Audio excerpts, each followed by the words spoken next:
I hear the echoes of victory in field won before time.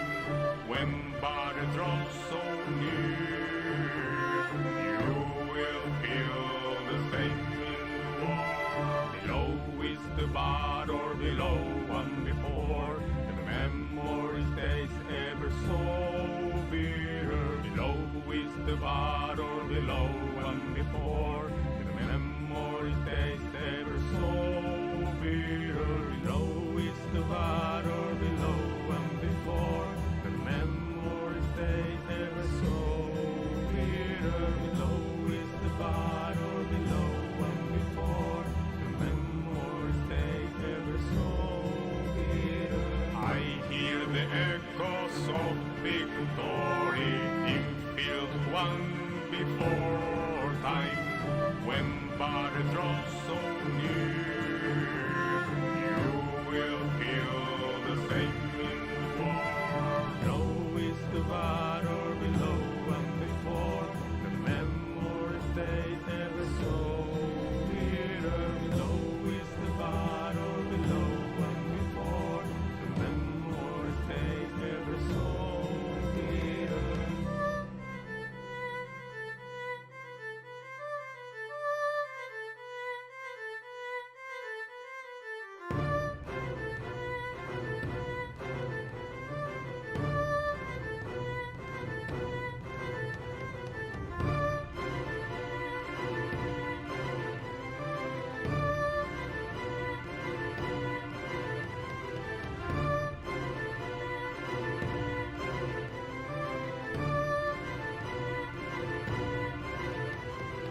Below is the battle, below one before, and the memory stays ever so bitter. Below is the battle, below one before, and the memory stays ever so bitter. Below is the battle, below one before, the memory stays ever so bitter. Below is the battle, below one before, the memory stays ever so bitter.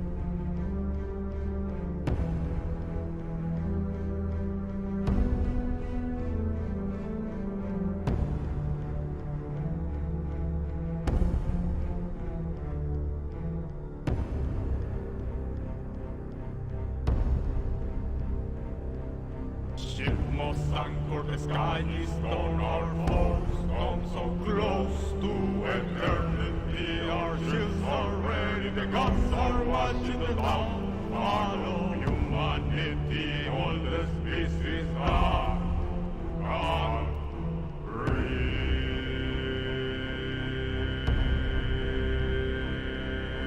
The silence of the sea,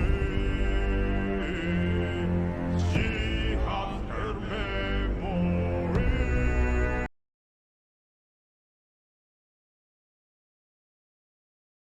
So Hello, good evening. Hello. Good evening. hello. Good evening.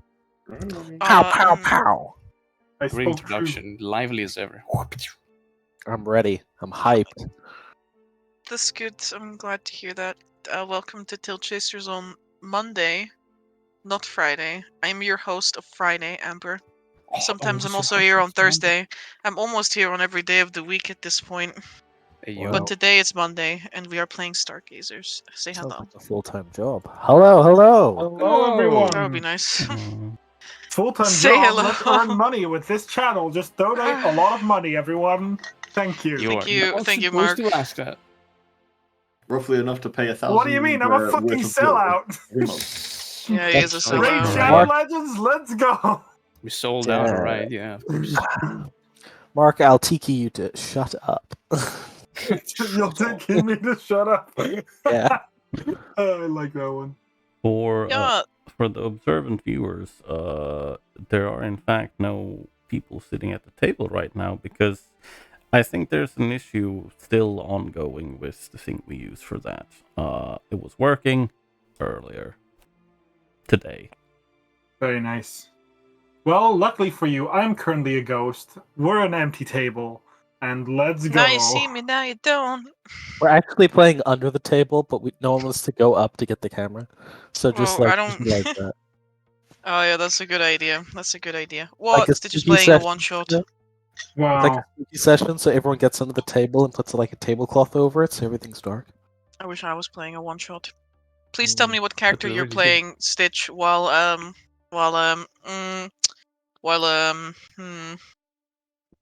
I gaze at the eye and look into the fearful eyes of all my players under the table. Stargazing. Look at my chair going. I'm immune to this burning, for I have already suffered through it last week. Yeah, I know. I'm searching for Mark. Will I do it? Okay, weak okay. link. Mark tells me what happened the weak week link, before last. That's just fucking rude. I'm going to jump in on that and say Gabe is just being rude for no I'm particular gonna jump reason. in that and say correct. Now go on, Mark. I want to hear you Okay. speak. You want to hear me speak? Yeah. It's been like I'm trying to think about it, but it's been a while, hasn't it? It's been a we didn't do it while. last Friday, so it's the Friday before that. Because we had trains. Because we had trains, yeah. Well, that's the True. worst part. That's the part that I remember. I'm like, what happened last time? And it's just the train session. But The train do session you guys was want to hear great, about the yeah. train session? Yeah, think we recap heard already about the train please, session. Thank you. Oh. What did you say, Gabe? I think they heard already what happened in the train session. I'm trying to think back, but my memory serves as train session. But I do remember that Killed a we. man. What do you mean we killed a man? No. I killed a man. You killed a man. I did. But not as Lawrence. Okay, but not okay. But I remember one thing vividly of what happened last time, and that is that Lawrence's Pokemon evolved. Lawrence got an evolved Pokemon. Mare evolved into a what was it called? I don't know what the actual bird is called. The Raven? yeah, the Oh, raven. raven. No, it's a raven of something. I remember Good it being omens. the raven of good omens. Yeah. Which is what it had transformed into. The other thing I remember very vividly is that we celebrated Delphine's birthday. Well, we were going to. Well, we have celebrated, right? No, we did. No. What? We I are remember- celebrating currently. We're about We to are bonfiring. celebrate. Oh no, but like I thought that in the mansion. we Yeah, pulled but up we a- ended the session with the mansion opening up and everyone preparing for the party. Oh, okay. I mean, like because I remember in the mansion where we set up both the instruments of the harp and the cello, where we're going to basically get Delphine some food, play her some music, because it has also been at the same time our anniversary, Mm-hmm. because we've been together for a year now total. Because on Delphine's birthday is when we've all found Delphine and got out of our lovely little shackles from the Arcane Inquisition. That's true. Thanks, Delphine. Thanks, Delphine. Thanks, Bean. We appreciate you and love you a lot. But I remember we got our carts. I remember the party that we were going to set up. But it's been a very long time, so that is where my memory is starting to fail me. So people might need to assist me. I do not remember much more than getting our carts, Mare evolving, and planning the celebration of Delphine's birthday, and at the same time our own anniversary. Alright. That is not too wrong. was gonna say that's just what happened. That's all I remember. Like I feel like that's all that happened. Did anything more happen? Let me. No, we didn't do a huge amount of things. No, I don't think so. Yeah. Freddy, you got Freddy. Go Freddy, Yeah. my boy. We went down to. Rhetoric.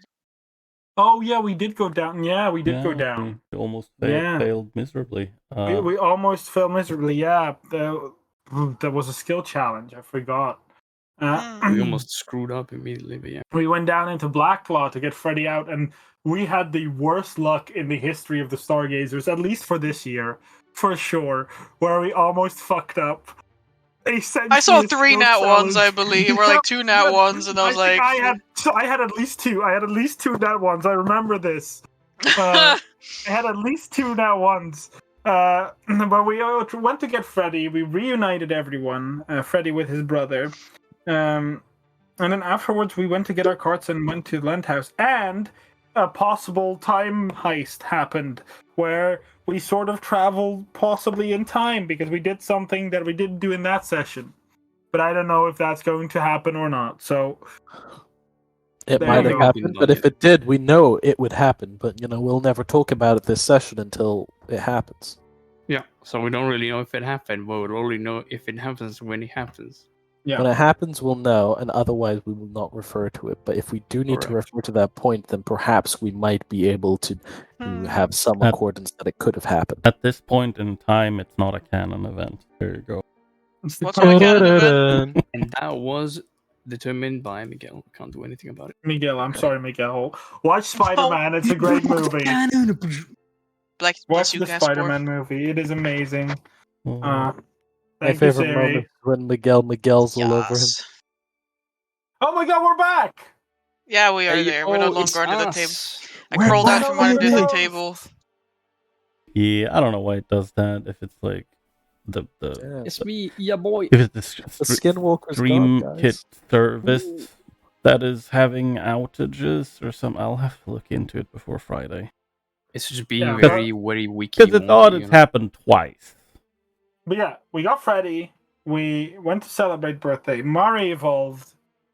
And that's in broad terms what happened. Correct. Yep. Correct. So before we go to Delphine's birthday, Lawrence, Me. Music starts playing. Oh my god, that's all. I was like, where the fuck's that coming from? sorry. Fear. Why are you afraid? I'm not afraid. I'm excited. Wah. Yeah, wah, indeed. There comes a moment, Lawrence, where you are confronted at a crossroad with a very tall half-dragon man, a very small half-dragon boy, and a burb. Whoa.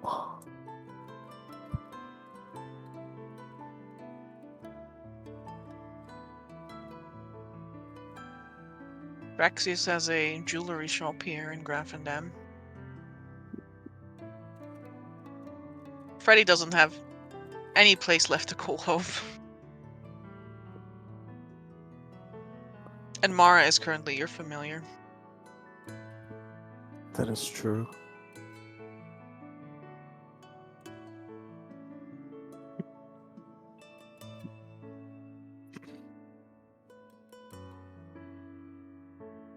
Do they?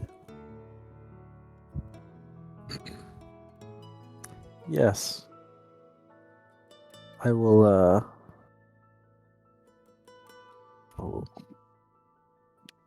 I guess I will casually ask, Freddy, what he plans to do now that he is awake, unbound, uncursed, and free to roam the world at his leisure. Freddy looks up at you with his big, large brown eyes. I will ask him. I will speak Draconic. Yeah. Best language. Oh.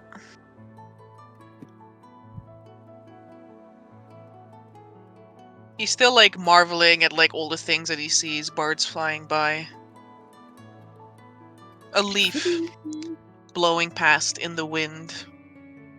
Telltale signs that summer will come to an end soon. Please no. There's so much that I want to see. I'm sure there is. Everything.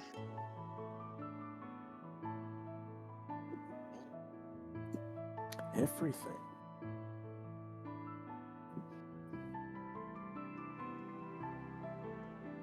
He nods. It's a tall order for someone so small.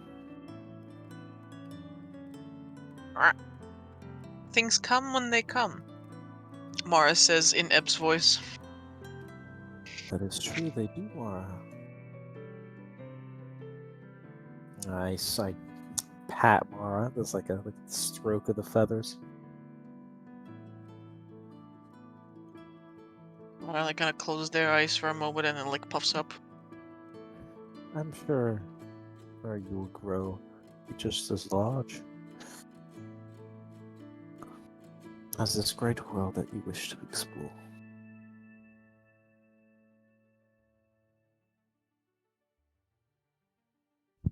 Freddy nods. Want to grow large like Papa. Yes. He holds his arms wide apart, as wide as they can go.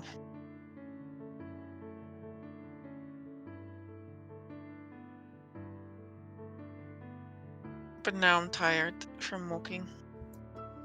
You haven't used your legs in some time.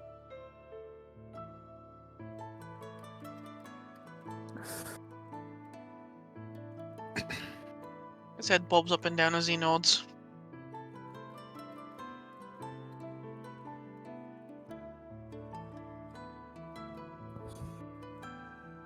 And then I will turn up, my head upwards, at his half dragon, half brother, and ask him what his plans are now that he is reunited.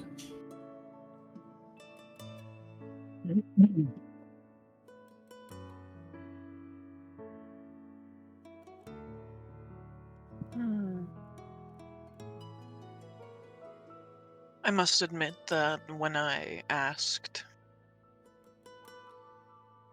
a curious gnome who entered my shop looking to have blackstone of all materials refined, a question to look out for, some information.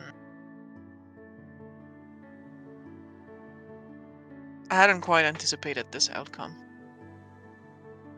Draxis admits.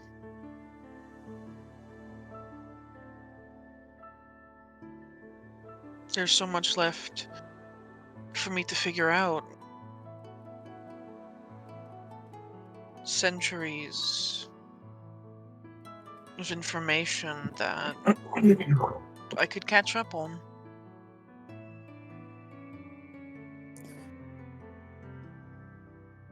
That there is.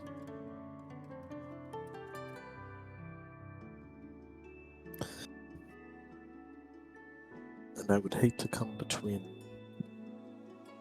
the three of you in doing so. You have a life here, a good life here. A community that you are part of.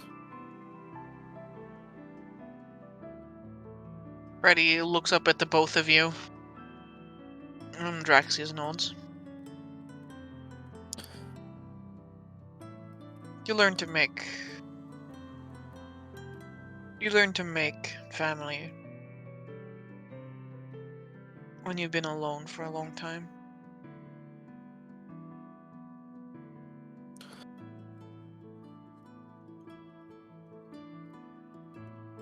We are on our way to Altenheim. now, and well, as much as I do love Mara, and they are precious to me. More useful than a fish, Mars says in Tokas's voice. And more cunning than a fox. Ah. I wouldn't want to come between all that centuries of catching up you have. If you so desire, Mar, and the three of you, because this is, of course, between the three of you, I, with a heavy heart, can relinquish the bond between myself and Mara here.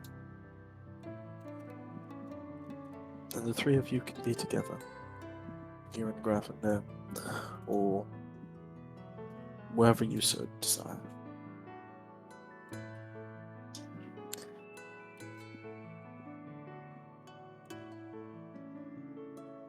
For I love Mara quite dearly, and to love is to let it go, as the poets say.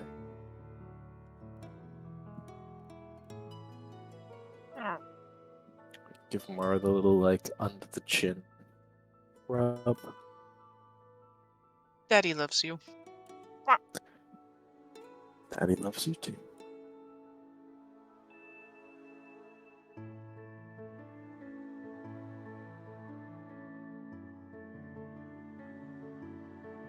And Amber, Draxius flashes you his because strange half-dragon smile. because we've just put this in place, can I make a empathy check on Draxus? Whoa, first roll of the week. What poggers? Yeah, sure. First empathy check of the game. Oh, whoops, that's etiquette. Abort! Ugh.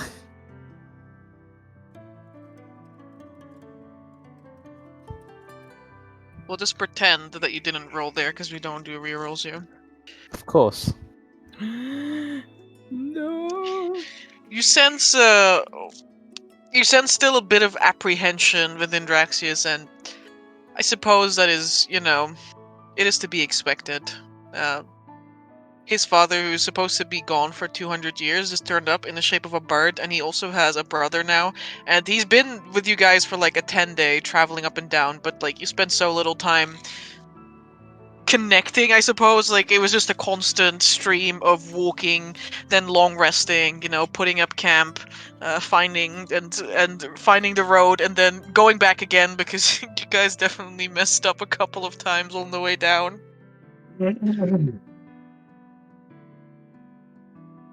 But there's also an excitement within him, and a sort of peace that has settled within him. This is like everything Lawrence prays for.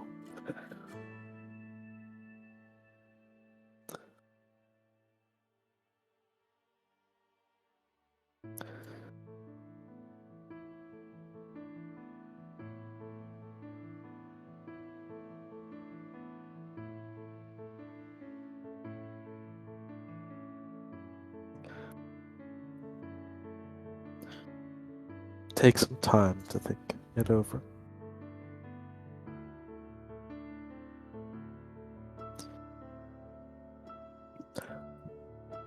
Mara? Is this what you would want? To be with your children which you have spent so much time apart from? Mar turns to the two reddish, bronze-colored half-dragons. Daddy loves you.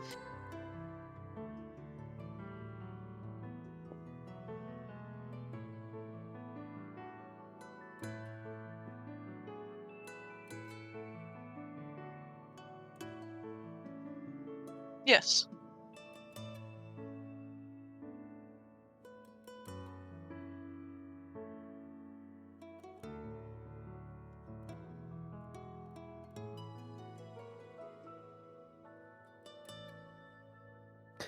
And Mara, of course,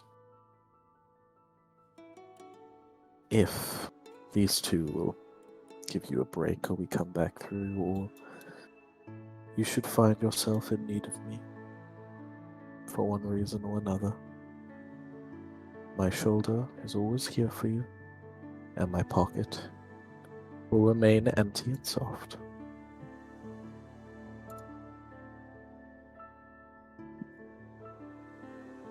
One thing at a time. Of course.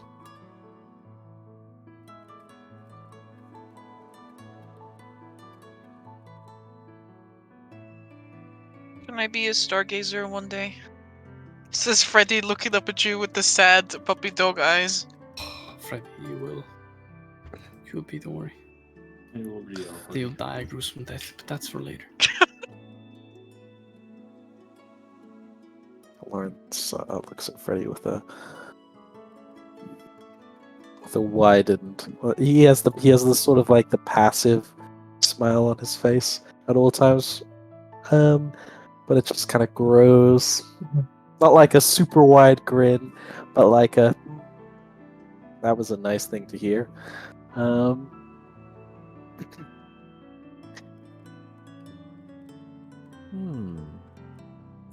I suppose.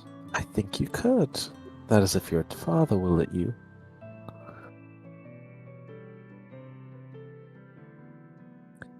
Give a bird a seed every now and again, Morris exclaims in Vincent's voice.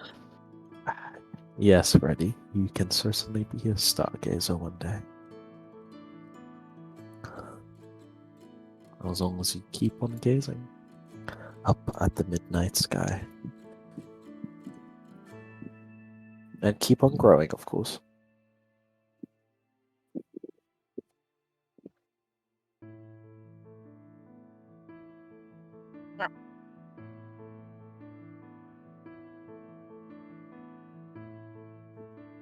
I will.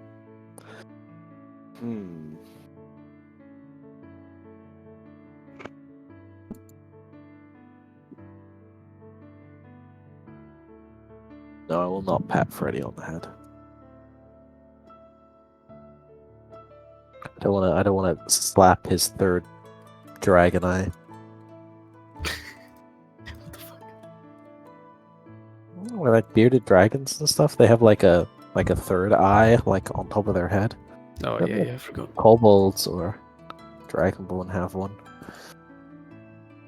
Bearded dragons have one, but it's not really an eye. It's like sensory object. Yeah, it's a sensory object that can like vaguely see light and shadow, or perceive it, I will say.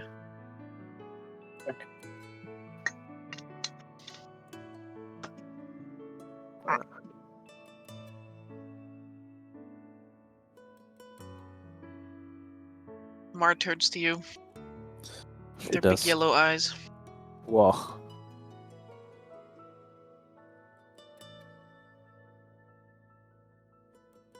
They turn to Mara. Cool, Mara. Things come when they come. Very well. And should I ever require your assistance, my smart, noble, and brilliant familiar, I will call on you.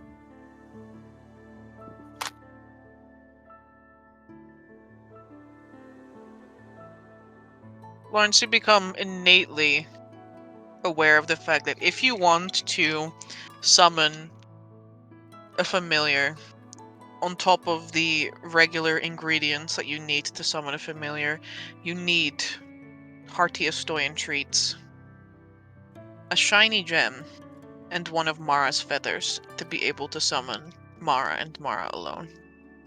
Ugh. Hearty Estoyan treats. Hmm? cheese, sausage, nuts. Something shiny and a feather of Mara's. Can I have a feather from her? Might I have one such feather, Mara? Mara reaches into their plumage and with the plucking sound, they pull their long tail feather out. It is white and tipped in this crimson color.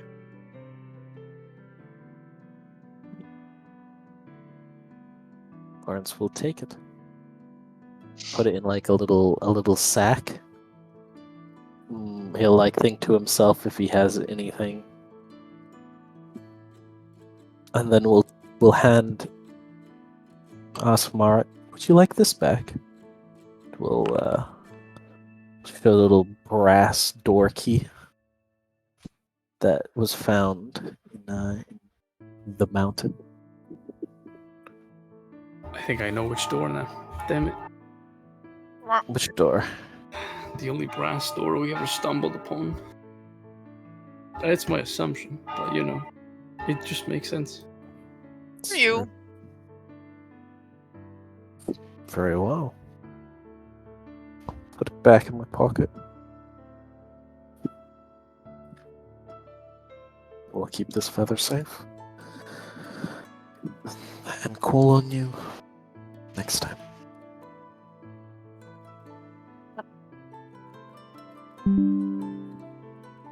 Mara's feather. The last thing left of Mara, I suppose, at this point. Functions identical to a stone of good luck. Hey, yo, nice. I'm so lucky. And with that, Mara's quest is complete. Woo! I love my Mara, my breakfast burb.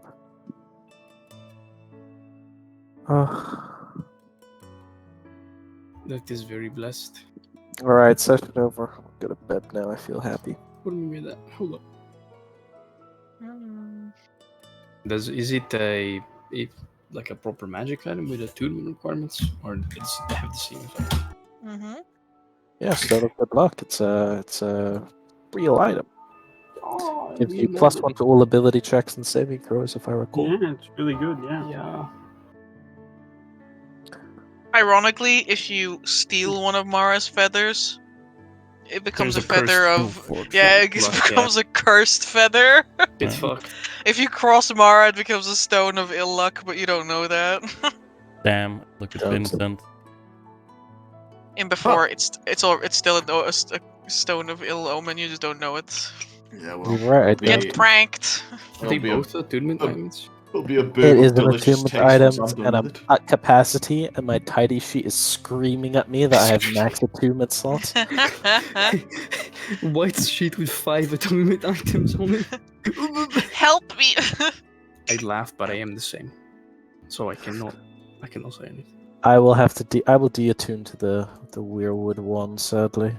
Ugh, My good boy, my I good paid pal. 200 gold for this item, but Mara It's is okay. You be paid like, 200 gold for this item that's worth like 5 times as much. Be I like, know, but like now I can't use it, so sad. That's What true. is it called? Be like a Dragomir. Just put all of the stuff into one like wand or staff, and then you just attune to that one. Easy. Oh, that's true, it's true. Yeah, Dragomir took all his spell components and like shoved them into one wand. Literally, it's just that easy. You basically compress them Once- at high pressure into a single item thing, and then it works. Just one attunement slot.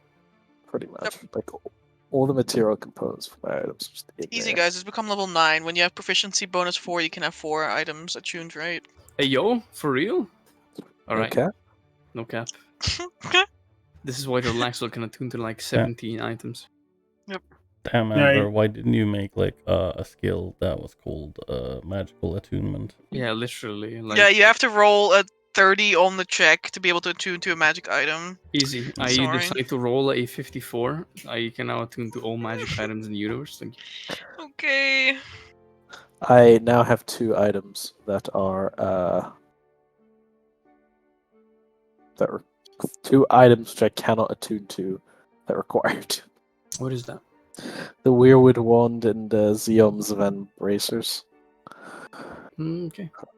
Does anyone have spare attunement slots? I'm No. attuning to. I think Vincent has I have spare 2. attunement slots, but he can't use any of those. Yeah. I can essentially. Spellcasting items. Yeah, I have one attunement slot I can remove. I think. I have like 2 attunement slots that I can remove, but I'll put the items onto the chat just so you guys can see them. Yeah. I'll just start wielding a wand. What's the worst that could happen? No, of course. Nothing bad could ever happen to you. Yeah. Exactly. That is true.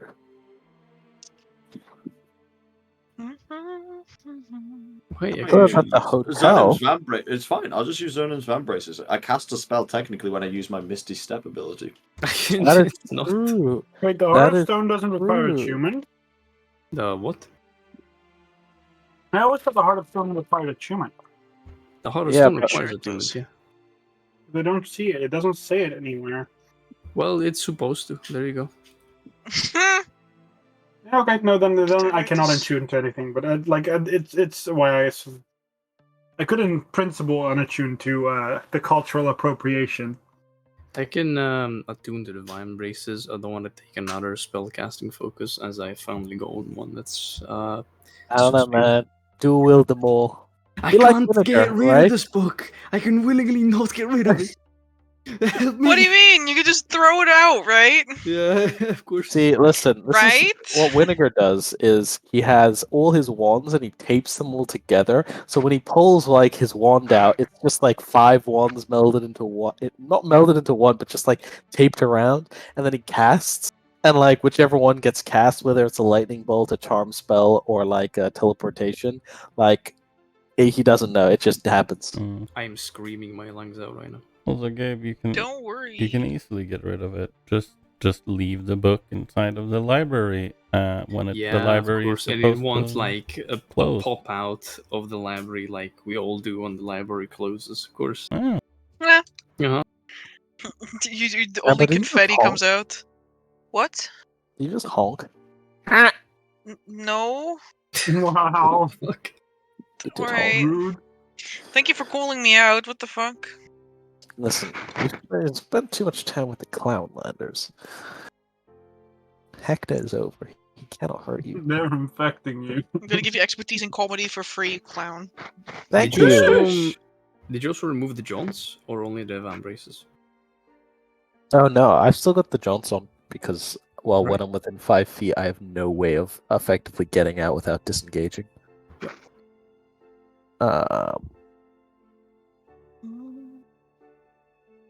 There was one more. There was the Jaunt with this And Van then we have Brace. the wrappings that Vittorio uses because it gets weapon +1.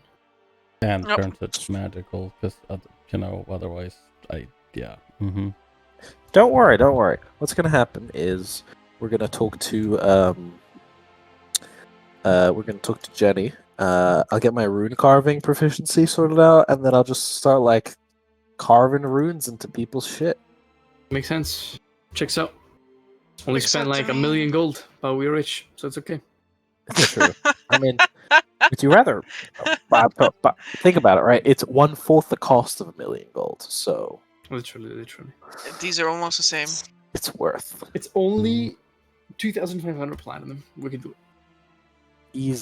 Easy cop. Easy peasy. Right. Guess let's see. Maybe. Oh, good. Oh man.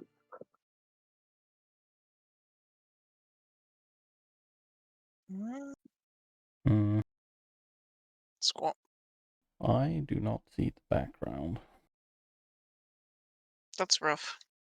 Buddy. It is I rough. would never say I see that. the current. Look at how Jace is looking at Tocas. Oh my I know, god! right? Wait, have you not seen this? Well, I kind of have Holy seen it Lord. halfway there, but I just kind of realized I just saw how it was, and Should we I'm go like, fix it? ah. Look at the way Vasily is looking at me, though. everyone Looks and their like me. date. And then there's Vittorio and me with our friends. But And then there's With our Vincent looking at friends. Lawrence. Vincent looking at Lawrence, and Mare staring daggers into his back. Mari just came here because she clearly has no one else to be with, so she fucking. There was just decided no to kill. other space left. Yeah, in this No. huge ass fucking field, there was no space. Yeah, okay. Don't There was worry, space by the Omara. fire. Don't worry, Omara. We love you, even if Vincent doesn't. God damn, he said that. He said that for He you. did say that. He said You that want for me to say real. it in character? Don't worry, Omara. We love you.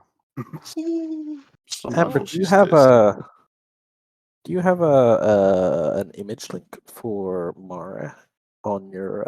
It's in the. I don't know, do Stargazers I? chat.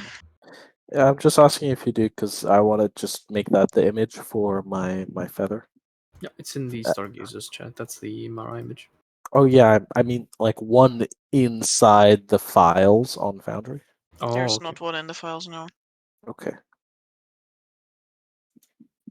Very That is empathic, not and a I don't want to date. overload your hard drive with my own uploads. A moment of you. It's okay, so long as you don't upload gigabytes worth of shit in my 4 hard drive, should be terabytes of fine, furry. right? Or I will just terrible use idea. this one. Can you stop? It's fine. Stop uploading I already attempted this XSS attack and it was successful. furry stuff on my hard drive. 4 terabytes of furry porn on the hard drive. Damn. Stop saying it! God damn. Say because people are gonna do it. I've seen you guys upload stuff in the wrong folders, and I'm like, What? No. Sometimes you do that, and I just like move it myself. Like you don't I need a notice. place to hide my hentai, Amber. Yeah, I can't do it on my Strange PC thing. because I'm Mark's always mom observed is by the gonna, CIA, you like, know. Beat him. Strange flex. Oh, Fedora good omen.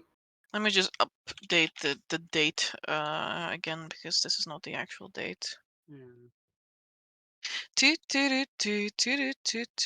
guys know what I think. You guys know what I think. What do you think, man? You think about a lot of things, Mark, and half of them scare me on a daily basis. Okay. So I will honestly say that when he was first described, I didn't think my man was going to be this hot, but now he is. So, Amber put a lot of effort into making him particularly hot. Yeah, he looks Not like true. he looks like True, he looks she like spent days searching like a through the silver internet. wolf. Is that what you call it? Silver that's fox. Silver fox. Yeah. There's no such thing as bad-looking people in Amber's world. Somehow everyone's just attractive. What? It's just, What do it's you just mean? crazy. Vincent's right there. No, I'm kidding. Fucking foot fell into the campfire, got singed all over. Goddamn. Damn, man, I'm literally being murdered like where I stand. I'm not taking this from fucking octopus dreads over there, bro. Just fucking outed all the Rastafari in the world. Jesus Christ. Guys, Amber, because I've gotten this item from Mara, now that I have it on my person, I now have a plus 11 to oratory. I'm Very disturbed by this. oratory of you. Beautiful. You're literally like the rogue with a reliable talent, rolling a 2 in investigation and getting a 23. I'm like, I want to look away right now.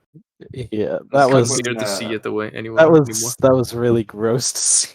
It's like when Yeah, Ron's yeah. taken every possible fucking feat and talent and known to man to be able to increase his perception. So now even if he rolls like a 2, it's still like a 26. And it's just like, oh, yeah, same, man. Yeah, no worries. It's the same Ryan in City Below. Like his expertise in like in skills makes it so that he can't roll below like a 22.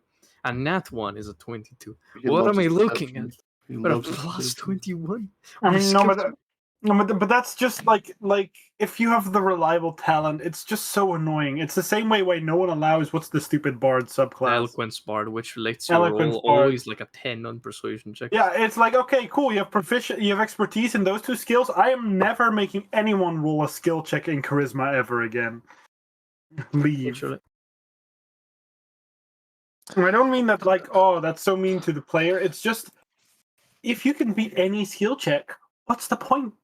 Actually, That's it's the not a point. challenge. So rolling a dice is supposed to give you a percentage of failure. If there is no percentage of failure, then you're not even supposed to roll a skill. Yeah. Isn't that the aim of like bards and rogues? Just never have to roll because everything is just guaranteed success. Yeah, basically, No. the 20th level rogue doesn't actually roll even once throughout Yeah, I the didn't entire think so. D&D game. Like, I mean, they He just says what assassinate he wants to someone. do. He just says what he wants to do, and it happens. Yeah, I mean, basically just Yeah. no, but They even basically just send me a transcript of everything that they've done in the session, Yeah. and I narrate it's like it. a play True. by They don't post, actually no turn scene. up the session. They don't even And turn up. it's like, Also, mind No. you, I want you guys to know you mean level 11. They only need to be level 11 for Yeah, that I to know. I have happen. one that's level 11 I mean, right a level now in 11 this is okay, but adventure, then which you is still why have it's an to do adventure and not a combat. game. Yeah, a level 20, So- an assassin rogue can do combat without even doing combat. You Oh say, yeah, no, I anyways, I rolled remember a a very specific 51 on small stealth, frog. I assassinate I- you for 20 d6 damage, you're dead, goodbye. I walk Yeah, away. no, I remember a very specific small frog. Like, Very Yeah. strong. The 200 something damage from. yeah, like a small frog that just like was so I deal like, was 500 tiny, damage in that one just dealt turn. Yeah, that's that just me. dealt 500 damage in a single shot. That You know, was the pretty Tarrasque, whoopsie-doo, he's dead. I like the idea of giving in a transcript to your DM. Like, you just don't turn up to session. You just send them a transcript, like as if it's like an essay delivery. It's like, this is what I want to do this session, and this is what's going to happen because I don't have to roll anymore. Yeah, it's like My playing the post, manifesto. We have no control over it. Play Your by player post just on a tells you, new "I level." Do this time. Actually, I saw a thing regarding that point. There was a guy who basically, there was a play by post, but the DM like basically just didn't turn up to reply for like a day, and like the new guy had like joined the forum and basically started replying as if they were the DM, and then the DM turned up the next day like, what the fuck? Weird thing. He got allowed to play, so that was nice. That sounds nice. Oh my lord, that took so long to set the date on the calendar. It's so laggy, I don't know why. We did it. We saved the Ugh, city. I finally did it. I finally set the date. So Very we could nice. go we can have our little get together for our Stariversary Starniversary. / Delphine's 15th birthday. Oh my god, it's a quinceañera. Be What? right back. I need to go to the toilet. No, no. And then we can do that. So Classic maneuver when you don't know what to do. I'm standing by the punch, right? And Mhm. I look out across the dance floor. Yeah. I look past Vincent, who's doing Mhm, he calls something called the Beyblade. mhm. What do you mean by that? And I look out and I look at Tokas. I give him the signal. Tokas looks at me Blink. and shimmies over. And then whisper to Tokas, "Hey, Tokas, something weird happened the other day, and I just wanna ask if it's like a normal thing." Depends. My fields of expertise are not too ample, but to tell, I might be able to give you some insight. Well, I was doing that thing that I see Vittorio do with Delphine, where you like raise the sword up and then you pull it down. Uh-huh. I kept doing it until my arms got really tired, and then I got a little frustrated, but I kept going. And then, and this is right, the sunblade, like the light of the blade was not there, so it was just the empty sword, right? Uh-huh. So it's like just a broken blade, all right. But then, like I'd wrapped the broken blade, like I cupped it in like a sheath. So it was just like the sheath. There's no sun, no blade, all right. Yeah. And I was just doing that, right. And then I don't know, something just happened, and I did it once, and then like I guess magic just shot out of it. Out of it, you say? Yeah, like out of it. Uh-huh. Like around and out of it. And then it stopped. Does that normally happen? But did anything happen? No, the blade wasn't like on. I didn't say the word. Maybe. I mean, it's like a powerful magic item, stuff like ancient relics of the past. You're not the only one having some trouble.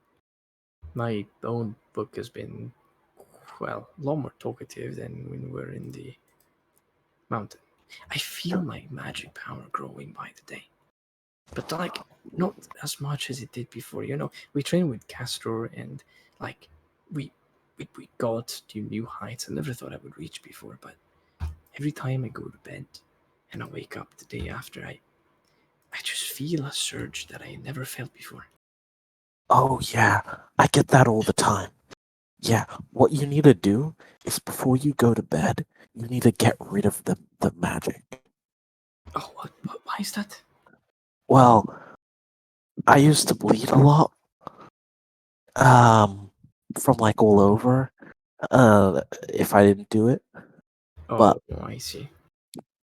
But like, and I just before I go to bed, as long as we're like, in town or in like a nice place, right? I just go to the ground and I just push out all the healing, all the like magic. I just remove it all. Just push it all out, back out into the world. And then I go to sleep and I wake up and it's back again. I think it's like, it's like a cup of water. And like the world is like pouring water into the cup. All right. I guess so. And like it overflows. And that's when I start bleeding. But like if I empty it before I go to bed, it fills up again while I'm sleeping.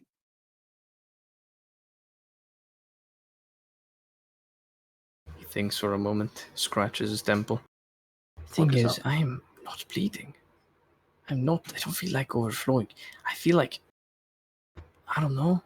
It's almost like, when it's full spring season and the village goes to fortify the walls of a river so it doesn't overflow. That's how I feel. I feel like someone has put sandbags around the, edge of my cup. And there's, more water pouring in. But it's not like coming out. It's all in there. I feel barely, at least, but I don't think it's a problem right now. Though I don't really understand why. Okay. Well, if the book is the problem, maybe you need to like, maybe give it to Jace to hold on to, and then just I don't know, maybe like don't touch it for a day, see what happens. I can't do that. Okay. This thing has not left me since roughly a decade ago. But like, I mean physically, one time I tried to throw it in a lake. I found it completely spotless in my bag the night after. Another time I even tried to burn it by having a wizard cast a fireball on it. Didn't do anything. Well, it disappeared, but then it was in my hands a few seconds later. Another time I attempted to sell it off to someone and almost got blamed for scamming because, well, guess what? It was in my bag again. I see. Sounds like the book is the source of like all of your problems. But I don't have any solution to deal with that. That's okay. We're supposed to find solutions as we travel. I know nothing about it, and I guess I've learned a bit more about it. Apparently, this book, it's not just me who had it. You see, I found it, so to speak, a long time ago in a place I didn't think I'd find it, but I thought it was a coincidence. Turns out, it really isn't. I find out throughout the exploration of this place that actually many people from my past, even my father, had this book once. But there's nothing on it. And he opens the book up. The pages are blank. Well, for Have you the tried other... writing in it? Well, yeah, I can. The things usually disappear and reappear now and then at a very uncomfortable timing. Thing is, I can see things in the book. Other people can't for some reason. Unless you're going to tell me that now you do. Because you have the book. Maybe okay. I will pull out a pen I will write something in this book, and you tell me if you can see it. All right. Holds on the book. Lawrence was here. Sign it. It's me, Lawrence. Full stop. I don't know what happens. Something happens probably. Turns around to the book. He looks at it. He turns it around again. The page is blank. See? This isn't like a magic-y thing, right? Well, of course it is. It's a magical item. I just don't know what it does. Last time I tried, something really, really bad happened. I thought wizards make. Oh, right. This wasn't made by like a wizard. It was made by gods. I don't know who. I think I'm getting closer to know, though. Last time I learned, I'm not sure if I told you already. Well, I briefed all of you during our travel, but it was made by someone, and then this flame fang creature stole it. So it must have been someone. I just had a profound realization. That is? So. Okay. So the gods vanished and left behind the arch-seraphs, their servants. Yes. The arch-seraphs. Alright. But what about the demons? Did the demons also disappear and leave behind the archdemons? Well, there's gotta be demon gods, maybe? Are there demon gods? It's not weird to think.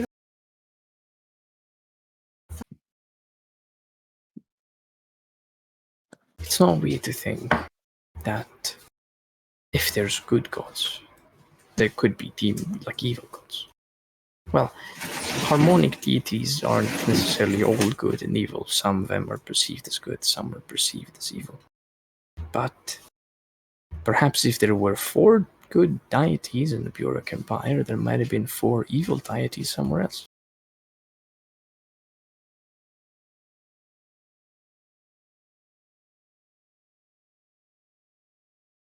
What about that evil werewolf guy?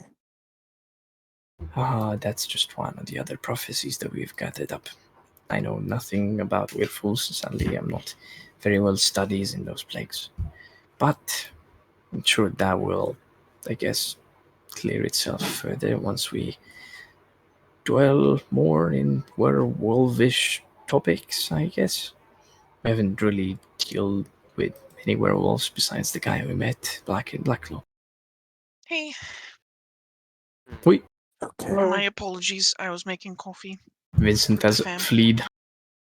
I know that he fled the scene. Scum.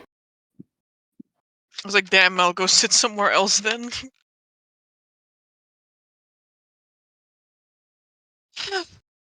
Amber, Mm-hmm.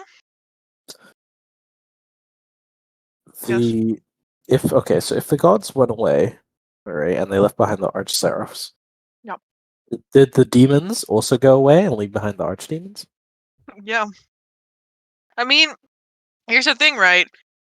They were gods, and not all gods were quote unquote. I mean, technically, all gods are demons if we talk about that, right? But like, gods left behind archdemons as well. Like, Malignant was not like an evil god, but he did leave behind Tormag, who is most certainly an archdemon. Technically, it could be that all gods left behind an archdemon because there's many archdemons that embody things that other, I mean, technically, all even the scouts are archdemons, like classification. Hmm? Classification-wise, they're all demons, but some we don't know gods left some good aligned gods left behind evil aligned. Is there a way it Seraphs. happened the opposite way, where an evil demon left behind a not evil I demon? mean, we don't know of the evil or like demon gods. Hmm. Like demons are just demons. We don't know about any godly demons so far. Yeah, also, I mean, like, I get the feeling that you have the gods, and then the gods left behind people, and then not everyone took it so well. Let's just Kind say. of like a Morgoth. He was like, so anyways, I'm gonna do a sneaky Well, on not you. everybody took it so well. You mean like Solomon, who took an oath of silence and hasn't spoken a word since? Hey, speak. Yeah. But at What do least you mean, took Amber? it. None of them have way. spoken a word to me. I don't know what you're on about. I mean, Aemon has. Yeah, but Amon Oh. is not a seraph. How'd you know? You're right. He's a fucking loser. What is he? What is he? Tell me. The Abyss? Is that what he is? Oblivion, pretty He's a soon. god. Which one? An elvish one. Yeah, elvish one, shepherd, the shepherd of souls. Oh, casually, the elves already had the death god. Strange. That's true. That's because no deity could contain the concept of death. Yeah, right. So it pervades the world so greatly, so great, massively. Anyway, I mean, death's a different concept for elves than it is for humans, you know. that's true. Don't worry, guys. If you die, I can guarantee you're going to go to the most mediocre place you can think of. If I die, I don't want you to guide my soul. I can do it myself. It's so Lauren mediocre. says as he gets devoured crazy. by a demon immediately. Yep, pretty much. But you know what? I'll do it myself. And I'll do it my Lawrence way. perishes and he his soul slips out of his body into the ethereal, and then through the ethereal into the warp, and Angvoth is there so I've been waiting. I did it something my like way. Listen, I'm just gonna. Actually, I was at the English bookstore in Milan, and I saw the Ruination, Damn. Just like us, for real, for real. like Yep. League, the Ruination on the bookshelf. Just like me, for real. Yeah. Right. Anyway, so let's see. me and Toka has a very important conversation next to the punch bowl. Yeah. We're gossiping about magic items acting weirdly. Yeah, What? because Lawrence decided to accidentally cast Static Blade and was like, "What the fuck?" Hey, yo. Because I have a cantrip. I have lots Yeah. of cantrips now. And Tokus has more spell slot power, so he was like, what the fuck is wrong with me? What the hell? What the hell? Could this possibly be the result of many months of training and extensively being pushed to the limit? Could this Nah, be it the must be result a of my coincidence. actions? Nah. Coincidence caused by magic items acting up. That's what it is. That's true. It's because we have done a solo acclimation to it as opposed Yeah, we're to. solo leveling, you see. That's true. Of course. Now look Don't like worry, around and guys. say, I'm going arise. to be sweet to Delphine and sing for her. Oh, it's so blessed. I will This is join the song you I'm in singing. Netherworld Shanty? No. Oh, please don't. Everyone kills Not the themselves Netherworld immediately. shanty. Tinkering Toys is so cute. What a cute wagon. Thank you. Did my best. Let's see, where Focus and was... Jace. So sweet. Where was it? Oh my gosh. Yeah. I've just realized something. Amber, I would like to perform a ceremony for coming of age for Delphine. Whoa! Whoa! 25 gold. Because she didn't get to complete her ceremony. She didn't. That's hype. Would you like to propose this to her? Yes, I will go to her, and I will. Lawrence will sidle up to her. So Delphine, today is your birthday.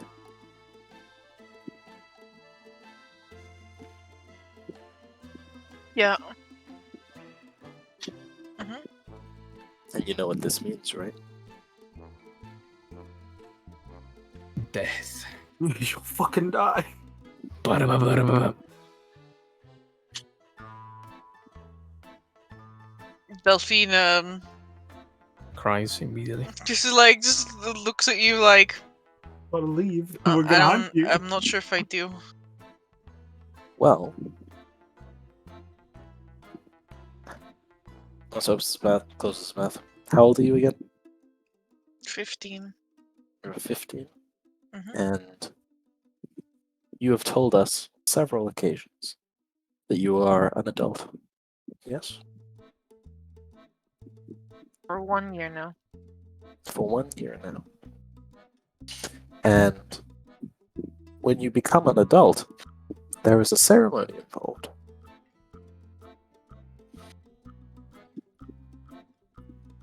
Mhm. A coming of age ceremony. Yeah. There is. And from what I remember, you didn't get to complete your coming of age ceremony. That is true. So, I will give you 2 choices. 1.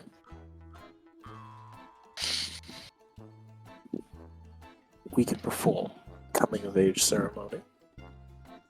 Because, well, I'm a priest, I can do that. Or we can perform a ceremony to dedicate you to the Star Child. Now, the second one is probably what you want.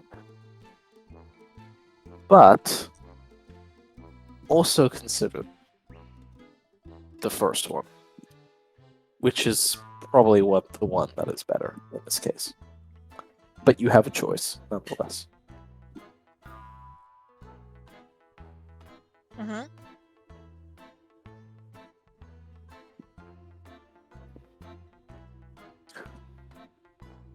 What'll it be, Delphine?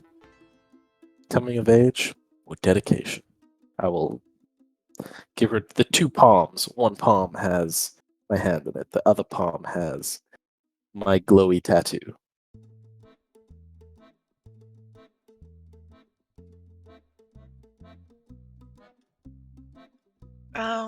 Dedication. Wait, really? Okay. Lawrence is like, huh, didn't expect that one. Alright. Very well. I will go make sure I have everything. Lawrence will run Can I off. help? Oh, no, I'm paying for it. Consider it a But- birthday gift. She looks at her hands and she says, "But we don't need money." Well, I'll take it. No, I'm kidding. That's true. But, because it's a ceremony, it does require some certain materials to be present that I don't have on me right now.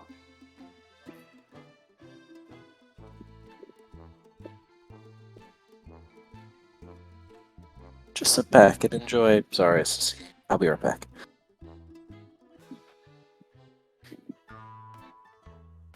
Okay. Remember, I run off. I need 25 PP of powdered silver. Well, Oh no, the I don't worst think for anyone has Delphine. powdered silver. well, Delphine, the birthday girl. Why are you talking like that? Well, are you ready? This is something we used to do in my house, and I think in every house. So I hope your house too. Yeah. As I will conjure forth a cello that plays on its own with my spell. Where is it? Illusory instrument. Lucas boos from the sideline. Whoa, not even playing it yourself? Zarius takes the harp that Tokas has brought that he's going to play, and he looks very judgingly at Tokas. Smirks. He's like, well, it is called Happy Birthday. And Zarius will start playing the harp and make the cello run the same essential the tune, because it's a simple tune. You start singing a happy birthday and playing both instruments. He puts the cello at a down low because the harp is way more of a happy instrument. Very I blessed. hope I don't have to make a performance check for this, right? Oh, you do. I mean, Else you'll fuck it up. Performance check right now. okay, I'll do singing, I guess. Here we go. For Zarius, that's perfectly average. Yeah, that's perfectly Disgusting and average. reliable talent moment. Gross. What the fuck? Gross. Always a 10. Gross singing. Happy birthday Delphine pukes. to you. Happy birthday to you. Delphine starts clapping along. Happy birthday, dear Delphine. Happy birthday to It's Delphine. you. Claps along. Hip hip. Hooray! Hooray! Hip hip. Hooray! Sorry, it actually does it 15 times. Oh my Oh god. my lord. Doka stops at the first 3. We'll do it 15 times. Are you supposed to do it this many times? As many times as the person's years. How many year turns they've seen. That's a strange tradition. Also very long when someone is like 40 years old, but... Well, would generally when It would take really long for us to sing for Ilmari. When I it's for like assume elves have Ilmari enough chokes on her time. drink. when it's like until they're normally it's until it's like they're 10 years old, and then you don't just do it 3 times. But because it's our first birthday with Delphine, I wanted to do it every time. Imagine elves have enough time in their lives to sing it 700 times in a day. I mean, that is true. No, I heard them over in the bath that they do like braids, I think. I had no idea. I'm sadly not accustomed. Is that true? He turns around to Ilmari. Ilmara, her ears are like turned down in a like unamused fashion. I do not know. So you're telling me those braids you have, like those are just for fashion? Yep, just for fashion. Just for fashion? Just no other meaning behind it? Not one. There's no So there braiding is in something elven in culture. common between you and Vincent. You both have the same fashion sense. Yeah, it did struck me quite surprising that you both have braids. Oddly, when you walk out of a bath, that did surprise me a little bit. Did it?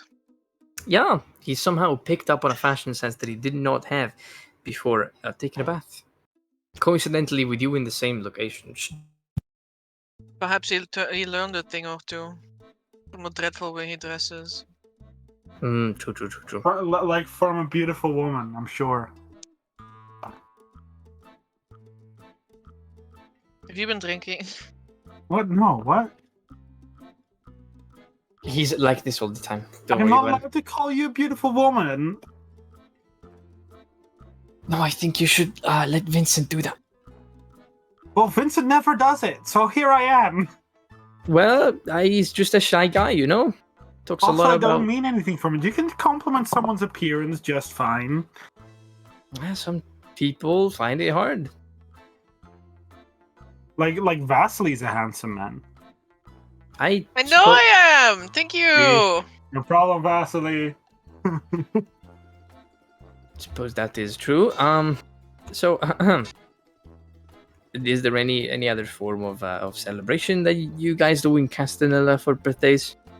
I look at Jace. Well, it's not what I do, but some friends at the farms did this way. I look at Jace. They do like a pot. A what? Most like a huge- assuredly. Like it's like a food thing. They make like a huge pot of food, food for the birthday their birthday person.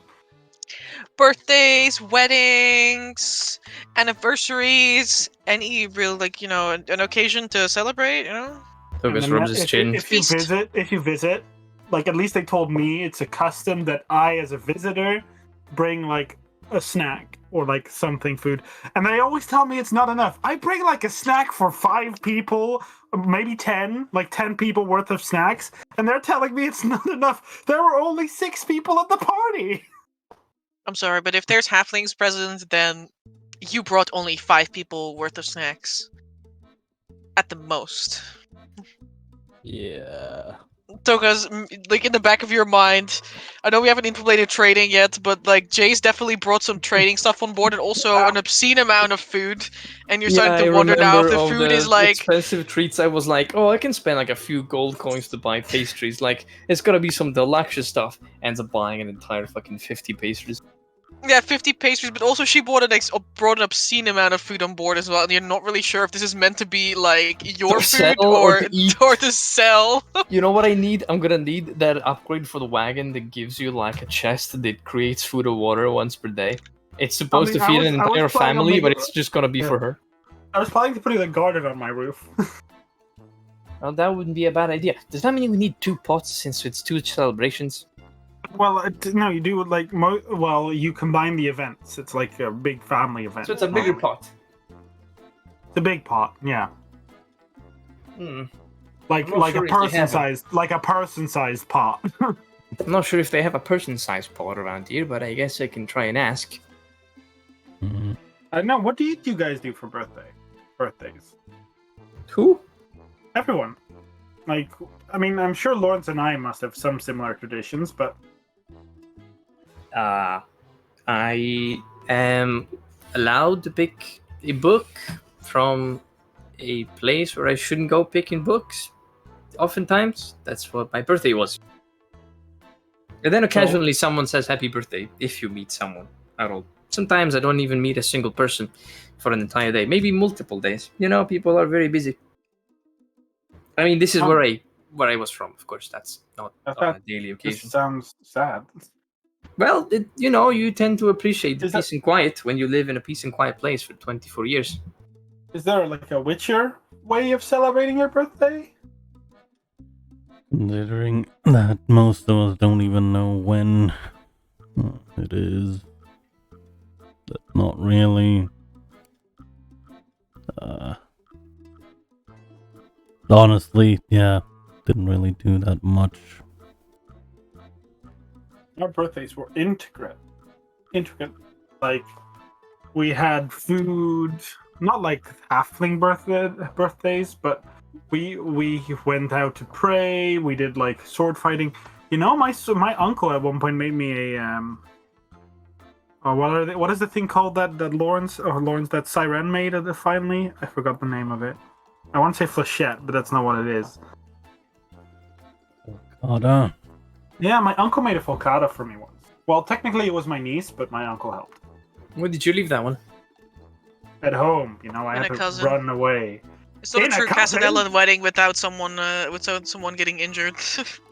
Yeah, of course, we had like sword fights. They're like this one. There's sword fighting and drinking. Yeah, that's why I left it in a cousin. No, my cousin still probably has it. Well, I took it home, but I didn't get time to pack stuff. That's understandable. I hope you get back home one day and get all the stuff you couldn't pack up. Well, if I get back home one day, I'd get arrested, likely. That's probably the same case for me. I don't wish to go back home. To your home. No, well, not exactly. I wasn't born in Eltenheim. I just spent a few years there. That's all. I don't really have a weapon to give Delphine. Do you need to give weapons? No, what often would you give it a No, birthday? says Delphine. She bowls her fingers into like claw shapes. Well, in Castanelan tradition, it's mostly a sword or like a blade. Depending on how much money you had, and often in like poorer birthdays, you'd get like a dagger or two. Everyone pours in their money to get you a dagger. Well, now you have your pockets full, don't you? Yeah. But that is great. Then you can think about the sword. My gift is a bit more, well, I suppose of an experiment. Sort of. Not really. I don't want to call it that. It sounds really bad. It sounds really bad, doesn't it? Yeah. Well, Yeah, it kind of does, guys. I'd like to show you the little thing that I've been trying to, look at myself, and I hope it's gonna be pretty. I don't know how it's gonna be. Might not be pretty at all. I can get Delphine a weapon. Like, if we go to Land House, they probably have a blacksmith of some sort. Maybe. We could check at Landhouse. Altenheim has many more interesting things, I'll have to admit. Well, yeah, but it's... We first gotta see what Delphine like in terms of a weapon. He thinks for a moment. He looks at the arm. I was thinking I could do some upgrades on that one, if you want. You might be able to integrate Zarius' little gift into it. Omar, how expensive is it to make a gun? To make a gun? Right? Hmm? To make a gun? Yeah, well, you made yours, right? I do. How expensive would that be? A lot of money. So he looks at her like, yeah, bro, that's not a specific thing. For you, I make it a special price. Okay. I'll only mark it up by like 20%. Just like, if you were to buy a gun, not from you specifically, but how much would that normally go for?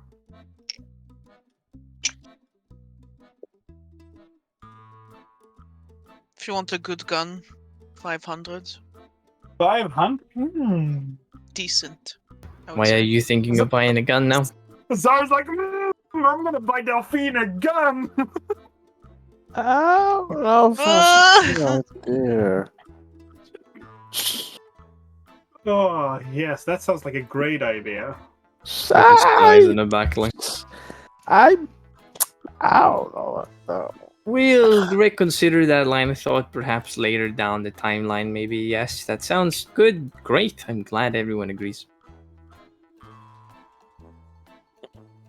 We can maybe go for a less lethal birthday gift this time. She already received plenty of weapons. I look at you and say, I'm going to give her a weapon either way. I feel like a black powder weapon.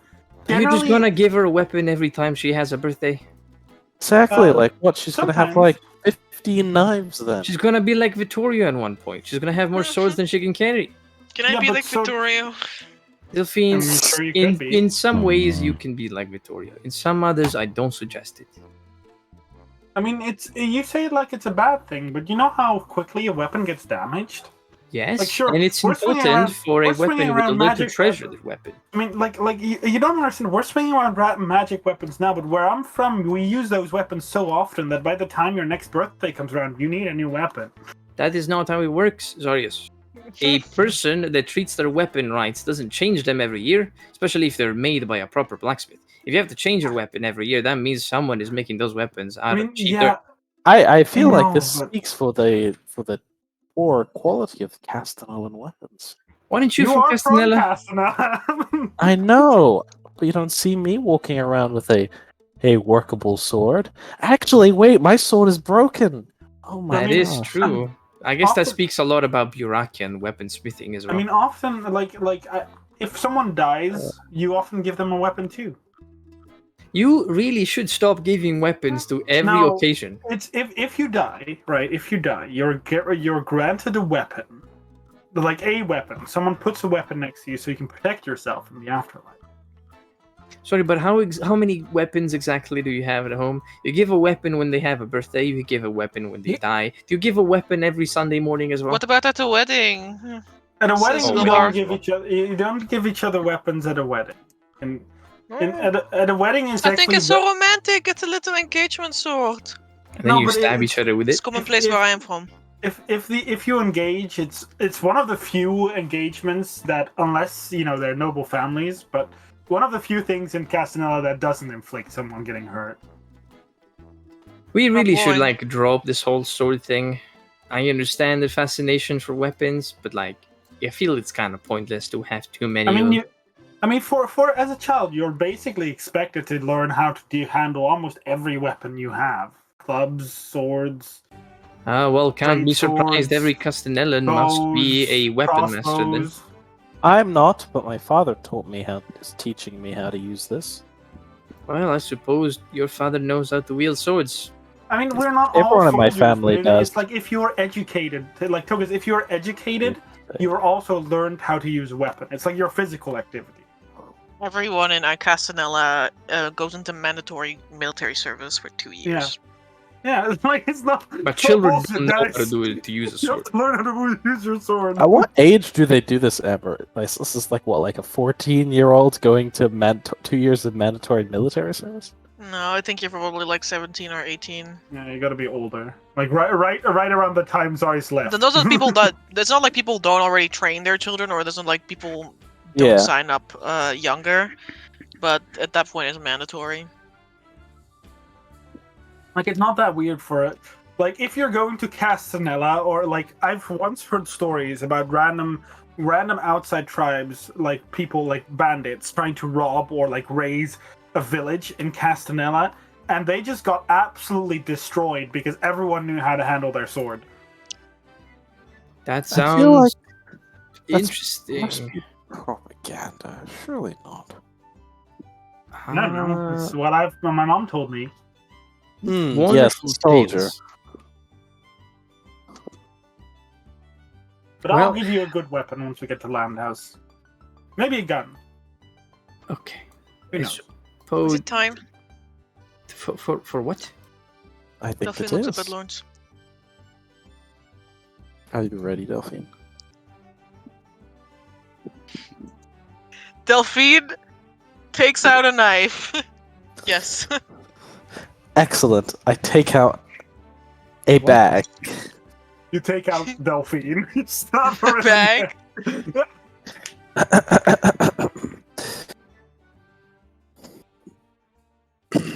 Lawrence clears his throat.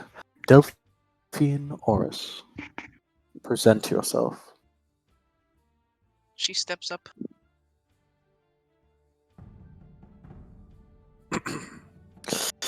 We are gathered here on this day to celebrate the occasion of our young Delphine Oris stepping into the realm of adulthood, where they have already interned for the last year. I have no doubt you will accomplish a great many wondrous things as an adult. But before that, there comes the faith. The faith that each of us hold in you.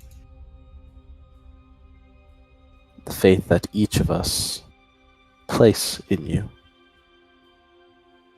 It is not the faith that is held with a child, but it is the faith that is held with a brother and sister in arms. Delphine.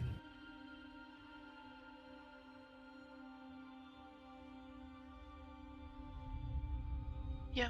You have stood by our side this last year. Through thick, through thin, through fire, through flame, through silver, through magic. Against the demon, against the witch, against the man, against the monster.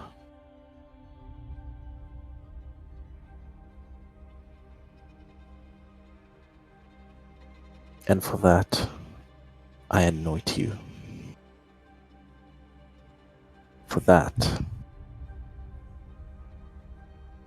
I thank you. And for that year of dedication, and for the many years of dedication to come.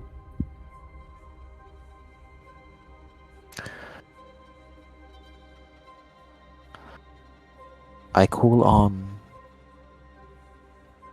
the Star Child to bless you in your travels with us and beyond.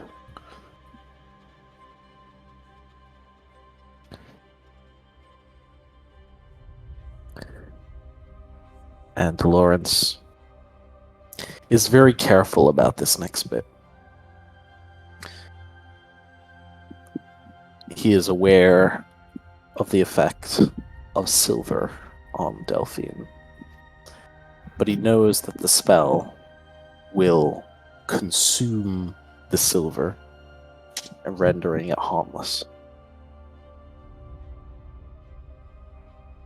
And so he throws the silver powder over Delphine.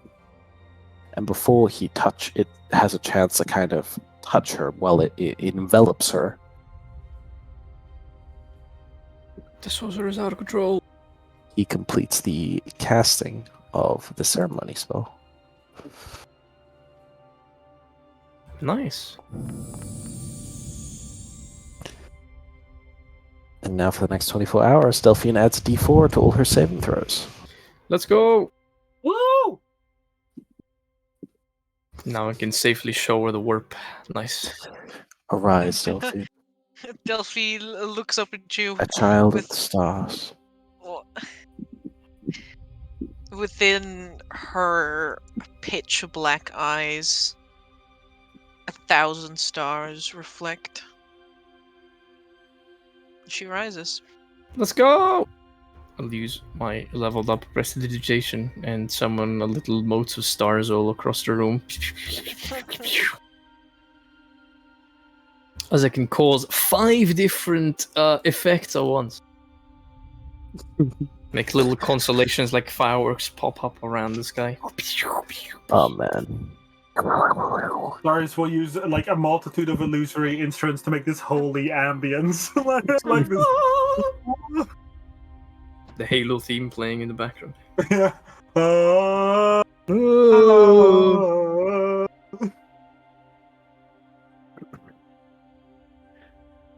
And now I share something with just you and you alone. For your ears and your ears only.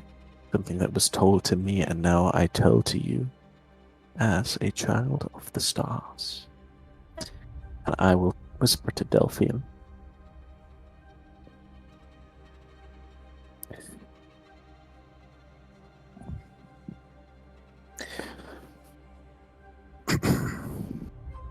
A important thing that Castor told me once.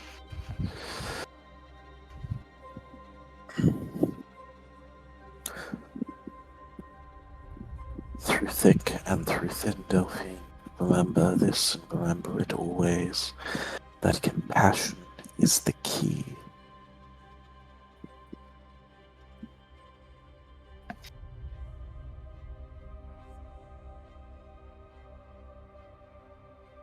Together.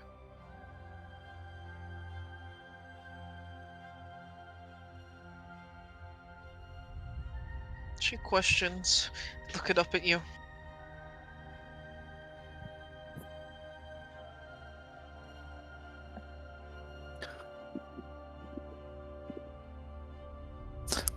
Lawrence moves a finger to his lips. For it is not his place to give her the answer any longer.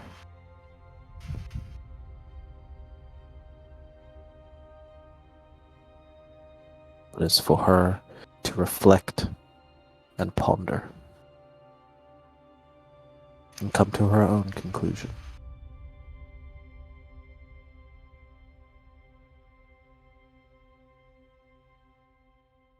She remains silent for a little while. She ponders.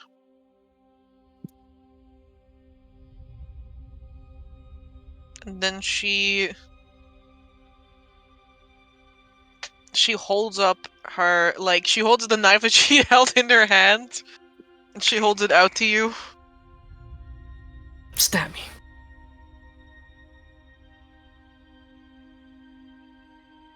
I will take it. It is her offering.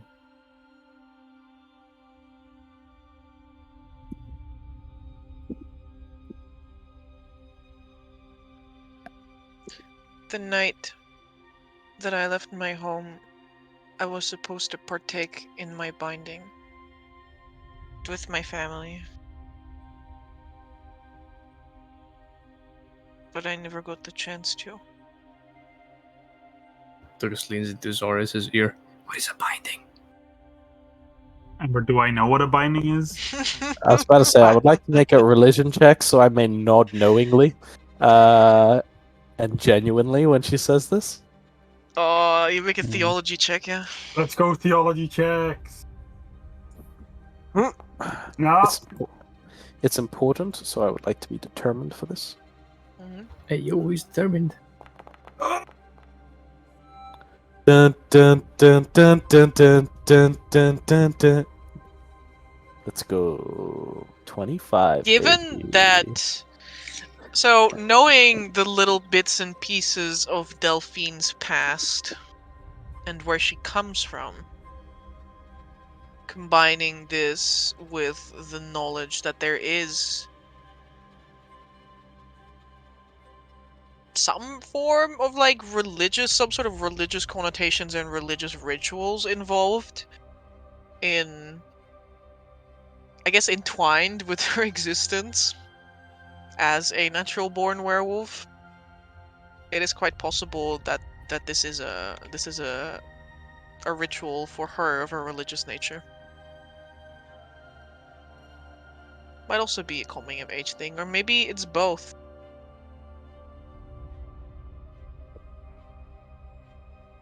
You're not intimately familiar with the details. Damn. Actually, with Nat 20, you might remember that Delphine was talking to you guys about this on the Beach of Dead Gods, where she was explaining various rituals to you. Yep. In which case, you know that the binding is a is like it's kind of like a familial thing, is kind of like a group thing for natural born werewolves. Yeah, she's supposed to share the blood with her family and vice versa. Yes, it is sort of a formal oath that she takes as an allegiance to her pack when she comes of age. Because until that time, they don't consider you capable of making that decision for yourself. It's kind of like, it's a little bit like doing your Christian, not your communion, but the second one that you do. Confirmation. Yeah, your confirmation. Amen. But it definitely involves a sharing of blood. Mm-hmm. Alright. Lawrence looks at the little spot where he has where he cuts himself for the for a certain vampire. And we'll probably do a broad a cut of the hand opposite that of the one which bears the mark of the Star Child.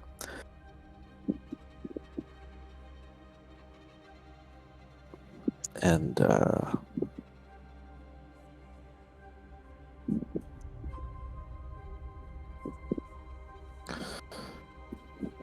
actually, Delphine suddenly has a little bowl in her hand.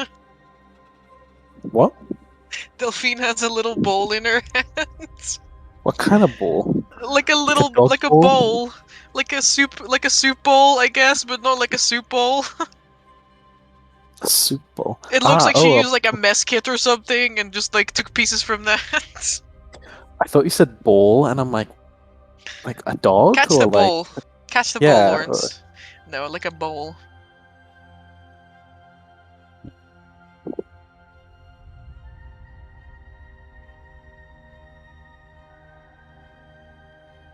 and yeah, Lawrence will give a few drops into it.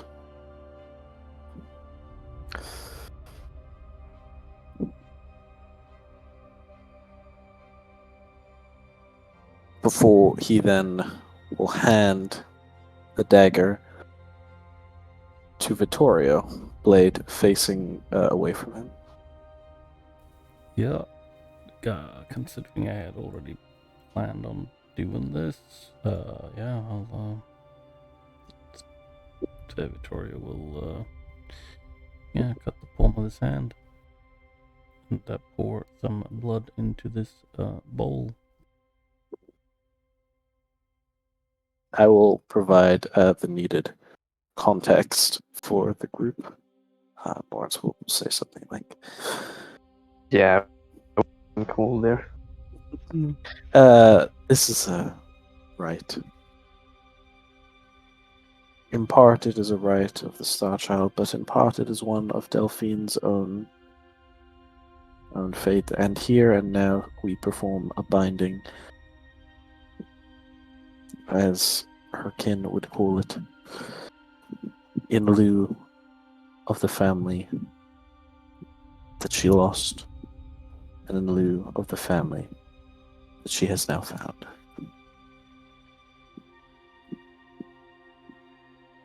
Does anyone not bleed into the bowl?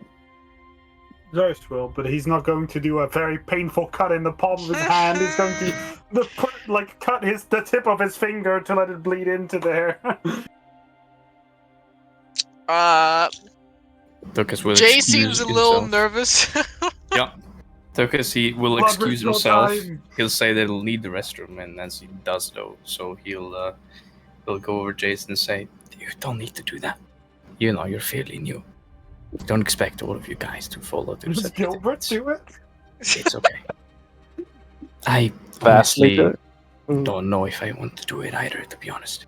I'll be right back." Mhm. And he skitters off to the bathroom. Not really. He just goes back to his room.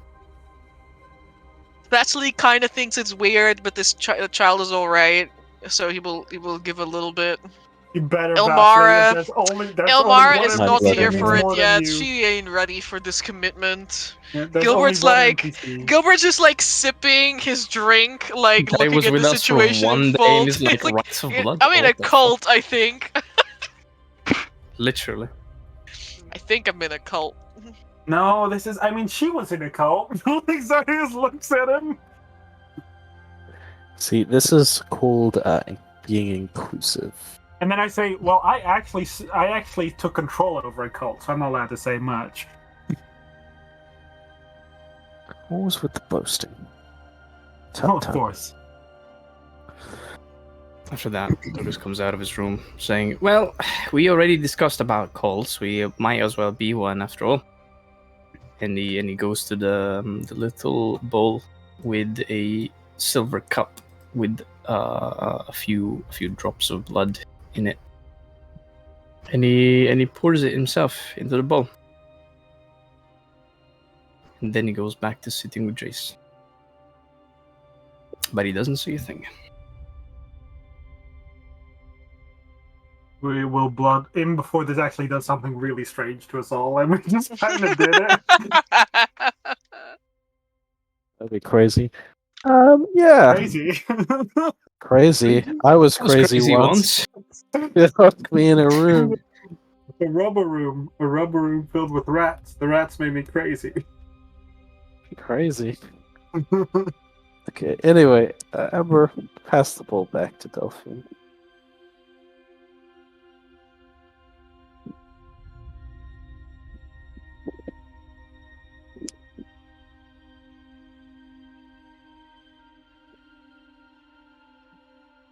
All right.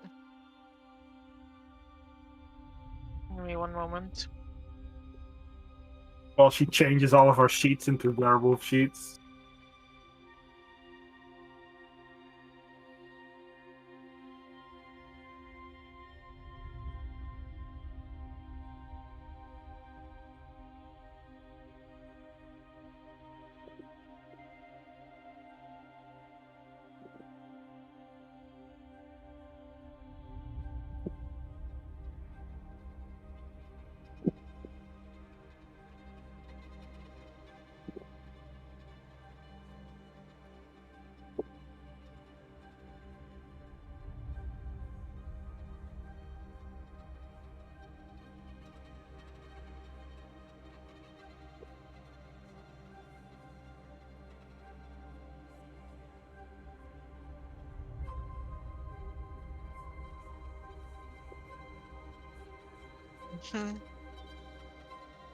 All right.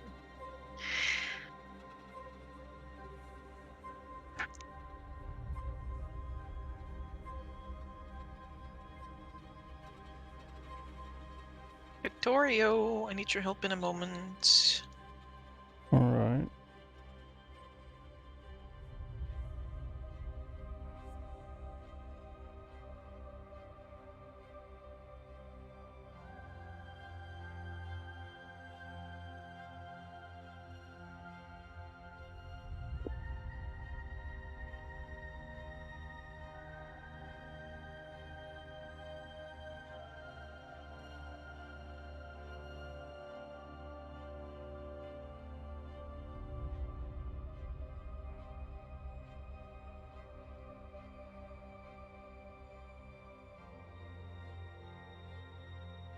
Okay.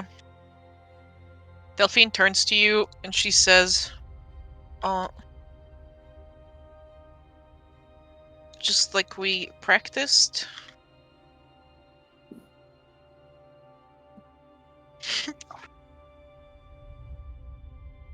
He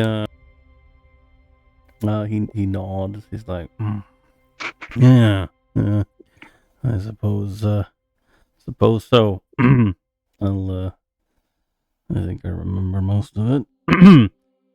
He takes a sip of whatever alcohol is on hand. Which, by the way, there's a lot of alcohol here. I literally gave Elmari 30 gold to get booze for this. What? There's so much booze, it's unreal.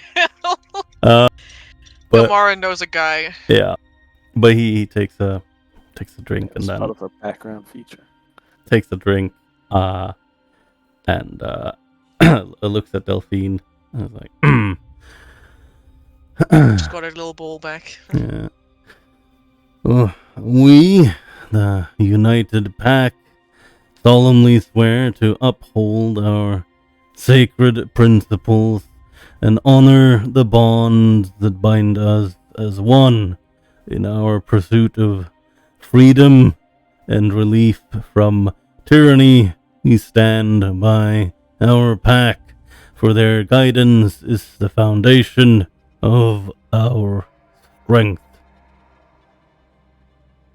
Delphine uses her index and middle finger to stir, I guess, the blood in the bowl, and she traces she begins tracing the symbol of Quebec. Hold up. I did a dedication to the Star Child. I didn't do this. I don't know. This Quebec guy. Wait. fuck this To Quebec guy. what? Don't worry. Quebec. The fucking werewolf guy I mentioned earlier. Her. God. Oh, sorry, right. Sorry, my bad. Correct. Actually, wait, now that I remember, Quebec's even worse. Isn't she like the mother of monsters? Quebec is the father of monsters, and the mother of monsters is Prom. Fran, the birth mother or Mother Moon. As a loyal tooth, I dedicate myself to the Stargazers, so long as they remain true to the will of Quebec and the benevolent guidance of Mother Moon. My loyalty will know no bounds as they strive to protect and uplift this pack under their leadership. And with unwavering commitment, I will faithfully observe the rituals of the Triad, honoring my ancestral traditions and the spirits that guide us. And through these rituals, I will find unity, wisdom, and harmony to strengthen the fabric of our pack. Above all, we hold our word as sacred. As members, we pledge to keep our promises, maintaining the honesty in our interactions with one another. Trust and loyalty form the cornerstone of unity, fostering a bond that withstands any challenge. Together, we embody the spirit of the pack, guided by the values that define us. United, we shall prevail, and we can roam the wilderness with unyielding determination and resilience, and also love for like our kindred. For our kindred spirits. Yes, this is our credo, the essence of our pack, the essence of our family. Delphine says, and she finishes, I guess, tracing the symbol on her own like forehead, and then she drinks from the bowl. My face when I've actually joined the cult now.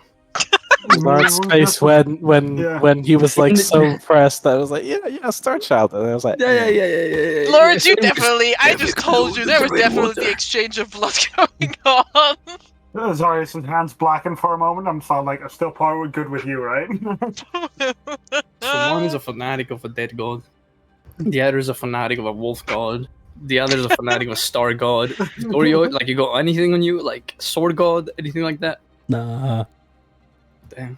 nah, Taurus Wolf God, all the way. It's okay. I'm secretly a fanatic of the elder god, so I'm okay with that. Yeah, that's While fair. Vincent is gonna be a fanatic of a mummy god soon, so Yeah, that's true. Victoria will give Delphine a hearty hug after she has So like drunk. normally she says like smothered. Normally we would go like into the woods now, but I understand if this is not really what you're going to do. I think that we should continue the celebration, right? Yeah, that sounds okay. Okay, that is good. And they'll I guess stop smothering her for a second.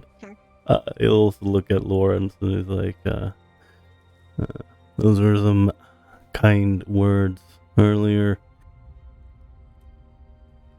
Lawrence is like, there's like a wide-eyed look of like shock on his face when he describes it. He's like, there's a monka ass, but the corner of his mouth are downwards. It's like a sad pog. Fucking is. Vasily's just sitting there, like sipping his alcohol mixed with blood. He's like, "This is very entertaining." I think I judged off the cult, Lawrence. This is my first time. And Sarah's like, not again. Oh man. Third time's the charm, I guess. I suppose so. Well, as Victoria said, let's resume celebrations, right? Unless it's anything else that has to be done.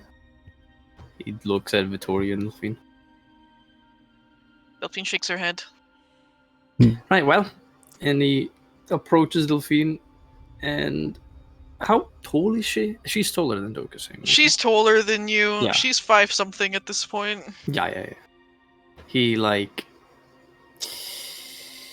puts a hand on, I guess, her shoulder or the side of her arm and says, "You're a good kid, Delphine. Remember that. I will be retiring for the rest of the evening, gentlemen. I will be in my room, but I wish all of you a good rest of the evening." I look at Tokus and say, but And we haven't even had just the like that- sacrifice yet. He disappears out of thin air. Amore. Jace follow him. Follows Jason's him. just sitting there like, Lawrence will fall to one knee. Gaze up at the star that he knows is there and apologize. Ilmara sits down next to Jace and offers her a whole bottle of a very green-looking liquid. Just like, I don't think I. She holds out a little mug. They will share a drink. I'll be right back. Forgive me for what I have done in my foolish vanity. I failed to see. Blah blah blah blah blah blah blah blah blah blah blah. foolish vanity, I failed to see the situation for what it is, and I misjudged. By beseeching So I sort of like just looks at your Dilbus like, name, forgive me. Forgive me. I blacken my hands. I'm like, hey, Amon, we're still good, right? You know, I'm still helping you out, just so you know. You lose your cleric level. I don't have any cleric levels. I already lost all my Exactly. Um, cleric levels. we already, you know, we're good, right? you know, you don't have anything to worry about. This is literally a yes, hello, we are a family. That rituals, that's all it is. Nope. But I will also give Delphine a hug and promise to get her a weapon in Landhouse. I will continue to pray. Victoria still has his gift to give her, but I will do that when Amber is back. Hey guys, what's the difference between becoming a family and joining a cult? Well, in my cult, you didn't even have to share blood. Christ.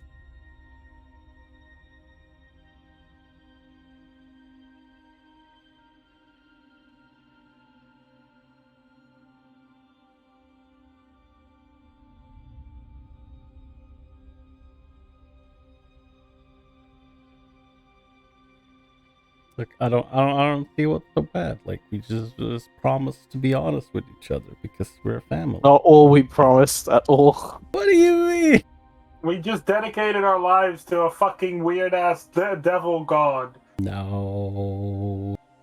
Literally. This is Although like arguably- Lawrence's plan to convert all the Stargazers to the Star Child's clergy, but like a reverse Uno card. Although arguably I'm not allowed to say anything because I'm technically also part of, you know, Amon's group, who's also part of the Entropic Divinities group, so you know.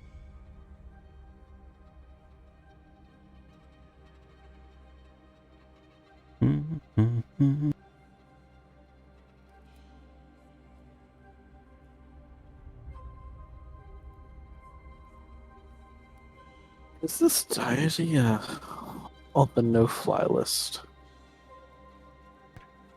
Yo, are you not allowed to fly, my guy? Yeah. I mean, like, if I see, like, a shrine to any of the archdemons, it's like, alright, straight into the blender. But, like, I don't know if this deity is on that list. I I mean, mean, technically, this is an entropic deity, so quote-unquote the bad deities. Where are the... Damn, I'm trying to find the religion. Where the religion at? Oral constructs. It's world constructs, religion, and then the entropic divinities. There he is, the red water. I remember this guy. yeah.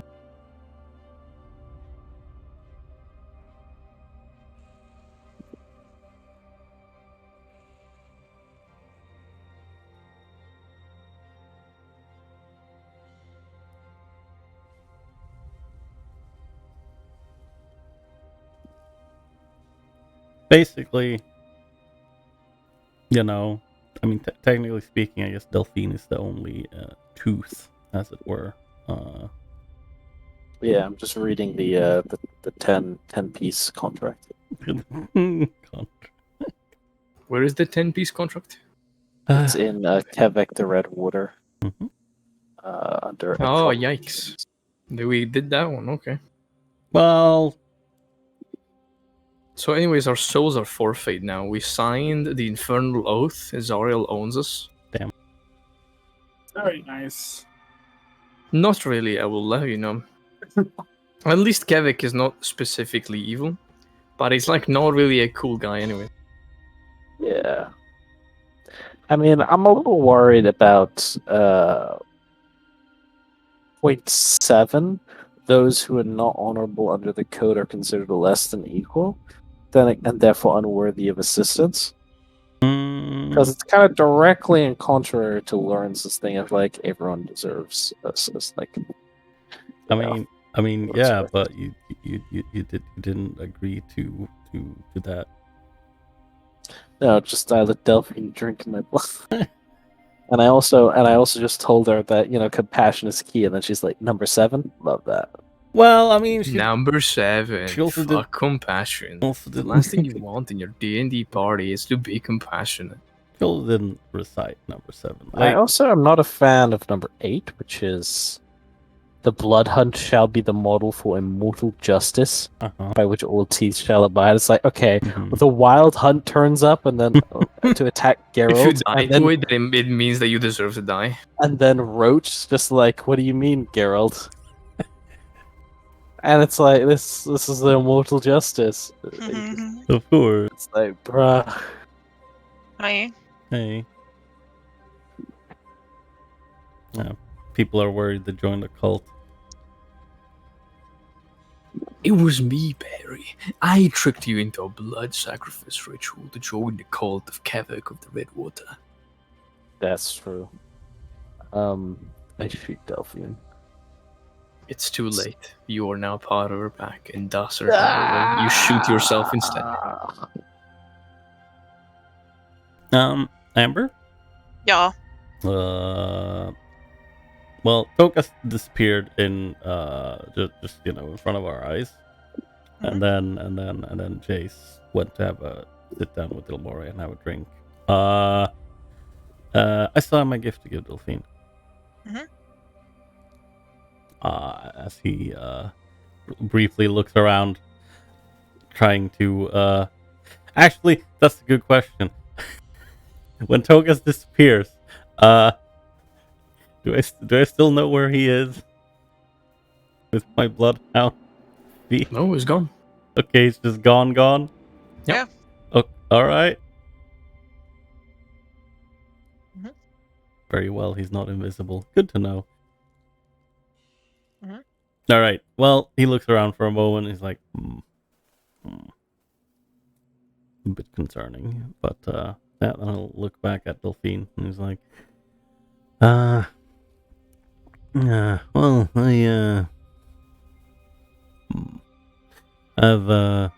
got you something as well. It's nothing as well, I suppose big as what Lawrence gave you, dedication, but figured you might like it at least. And he pulls out actually first he tells her to close her eyes. She will. Yeah, and I'll pull out a necklace.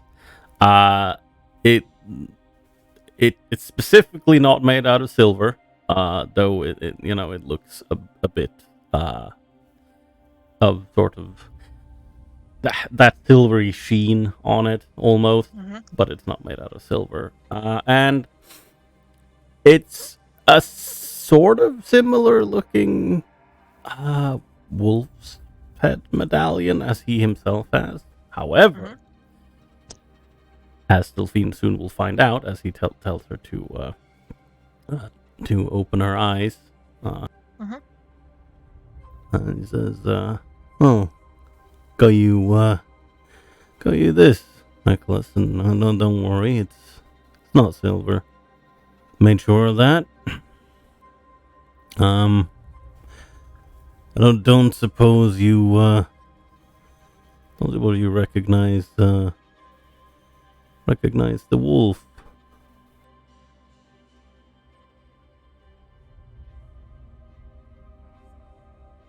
She looks it up and down. What does she see? It is, it's a wolf's head that looks like how Delphine looks when she's in her little wolf form. As it's based on a couple of drawings that Victoria has made.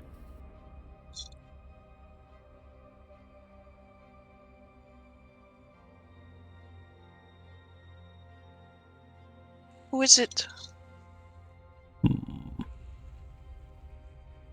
Oh, you never had a looking up in a river or a puddle of water when you've You run around like a wolf. It's me? Huh?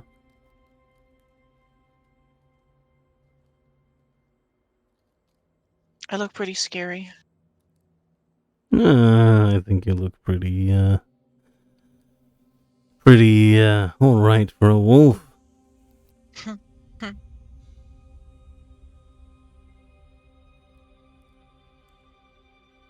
Thank you, Vittorio. No problem. Here, you might like it. You can also use it as a whistle. Sadly, though, it's not not the same as mine. Uh, everyone can hear that whistle, but might be useful.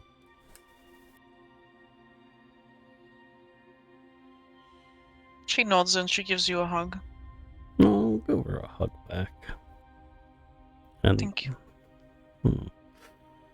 You're welcome. And as Lawrence said, you've been through a lot with us, and you managed to do a lot of good things. Well, let's make sure to keep that up.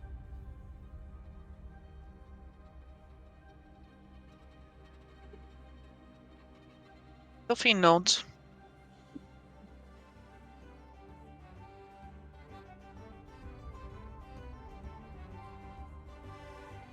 Damn. And then it is time for booze and the many pastries I also brought. I'll drink. Let's drink, man. And Gilbert will drink and play. Round. Gilbert will drink and play. Jace at one point begins to dance. Oh no. I'm going to do the halfling dance with her if she minds. Yeah, she will. She'll dance. She'll do some halfling dancing, which is kind of like line dancing, I guess, maybe. But you're huge and she's tiny. Oh, I mean, she's too heavy for me to pick up, I think. I'm not that strong. But I will just do it like a lower, like hold out my hand. Of course. Get everyone in the party mood. Like even try to get Delphine to join like properly.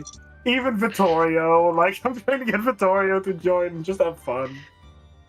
Yeah. At one point during the celebrations, Delphine disappears from the dance floor. And out of people's sight. And there will be a knock at Togas's door. Yeah, the door is open. It's gonna... Opens the door. His eyes seem to brighten up for a moment. He sees Delphine. They dim down again. Hi. Oh, hi. Hi. Is the party over? No, but you left. Oh, yeah, I did. Feeling, not all too great, so I decided to lay back for a bit. I guess for the rest of the night.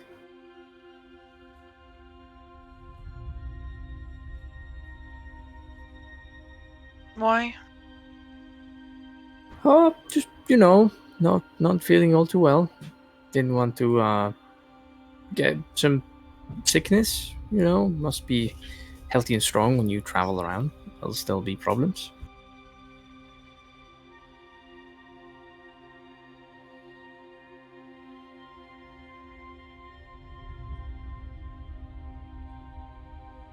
Delphine blinks at you.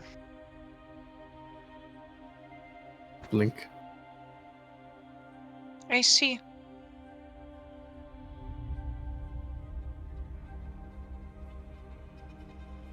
So, how is the party going? It is going well. I'm glad to hear. Did you receive all your gifts? She nods. Let me guess, did Vittoria give you another sword? No. She pulls up the wolf's head whistle. Oh, This is what I look like. that is very strikingly resemblance. Very nice. Is it like a Witcher whistle? Other people can also hear it. Oh, so it's just a very pretty whistle. I see, I see. That does look like a wonderful gift. Didn't expect the Zarius to want to give you a sword, but I suppose that's how it works in Castanella.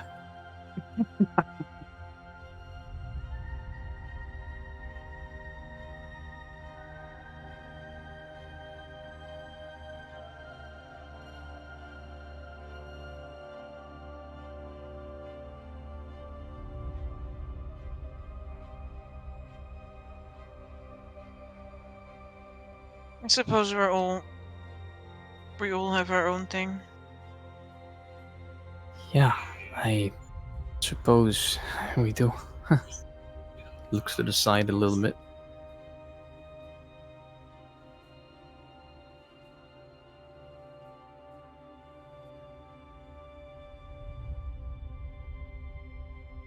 Have I upset you with my birthday? What? No, Yes. no. What do you mean? Your birthday? That never upset me. I just, I even wish we could have done something, bigger, but sadly we left Grafendom a bit too early.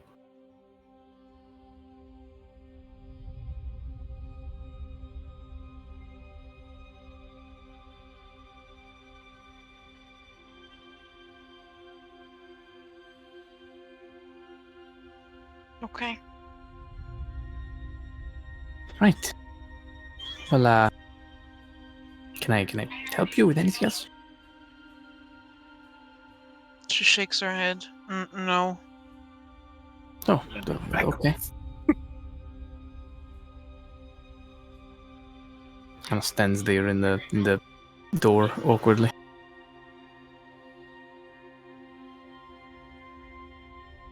Delphine turns away and walks away. All right. I guess we'll remain in the doorstep for a few more moments, and then we'll go back in the door.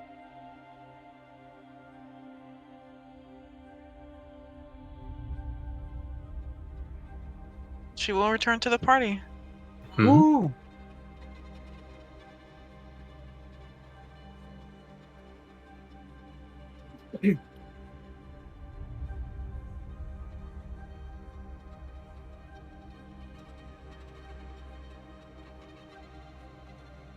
And so the evening will continue. And eventually draw to a close. There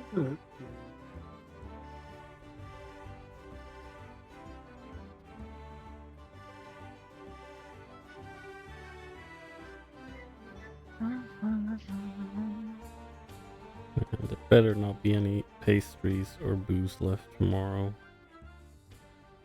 Who knows? Let's hope the indoor plumbing works with how many pastries you've all eaten. This is a mystery that will be uncovered another time. Maybe it will be an unearthed Arkhona.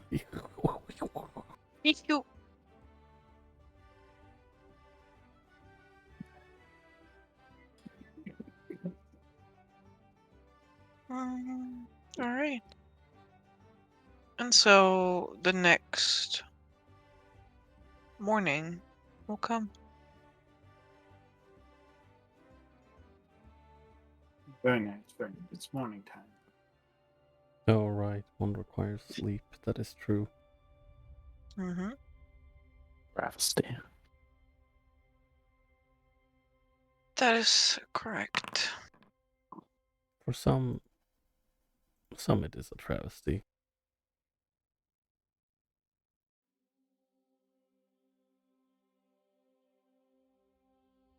For others, it is worse.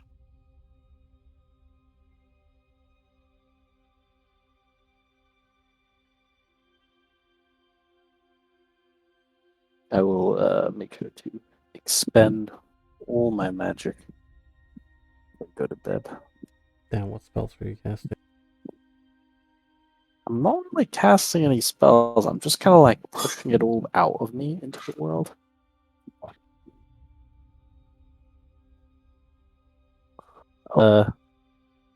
You know, like one of those machines where like you put a candle inside of it, and like oh no, I guess there are those things that pushes out like a mist. Those like misting machines. It's just that until I'm out of mist. Damn. Mist is magic.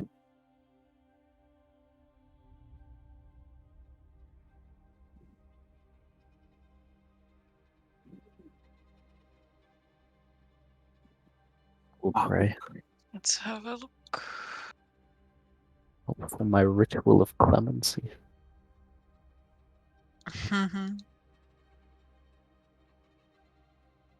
Just checking out why Delphine's stat block just doesn't have all the. Oh, there it is.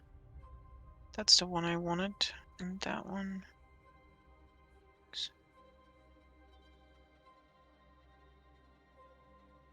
Can't remember which one she had. I think this one maybe. Alright.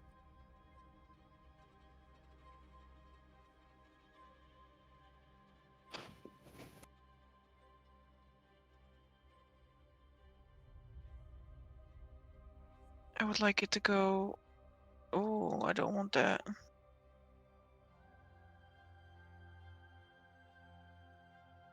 There we go.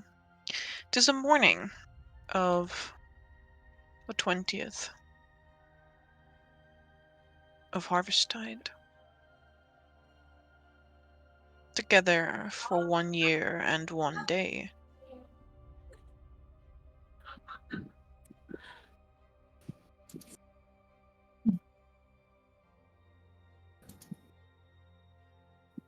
You continue your travel towards your destination, Lundhouse, and then the train to Altenheim.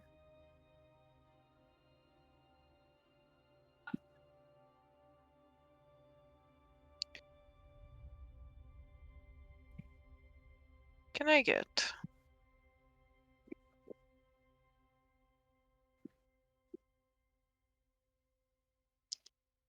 one D100? You certainly may. I'm not Holy sure if I'm fast fuck. enough. Definitely not. Me, Barry. I rolled a 17. Damn, that's pretty low. 17 for sure ain't high.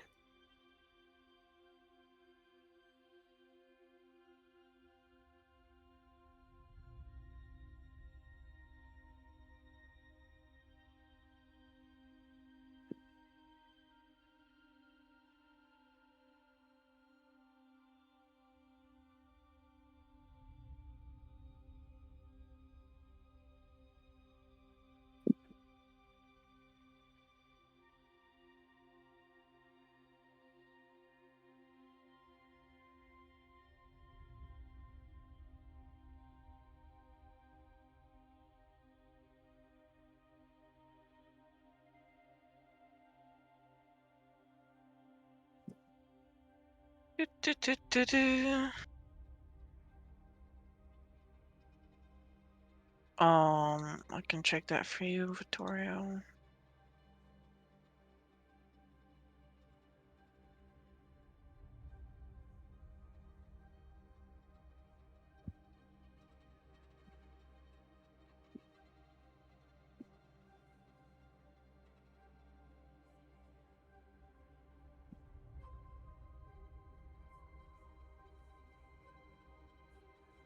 Yeah, I don't think you want that, so let's not. That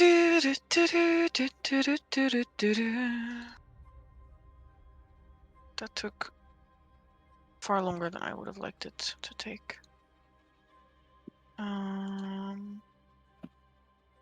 It is this one.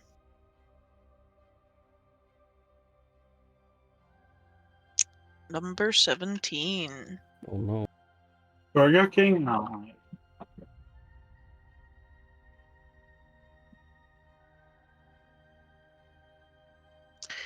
Oh, that's nice. Alright. Several hours of travel will go by without much incident.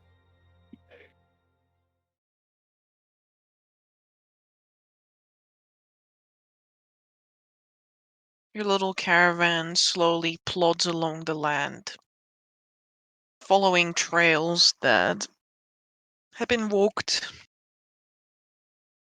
numerous times before you.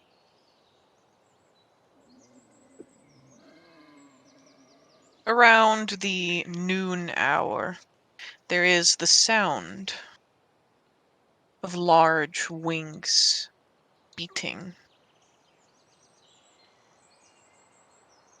It cuts through the forest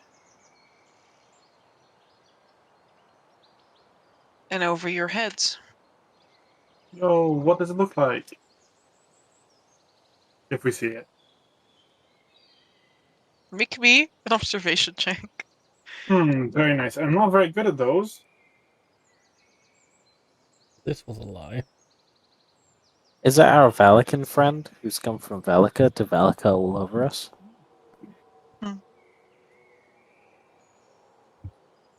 That was actually pretty good.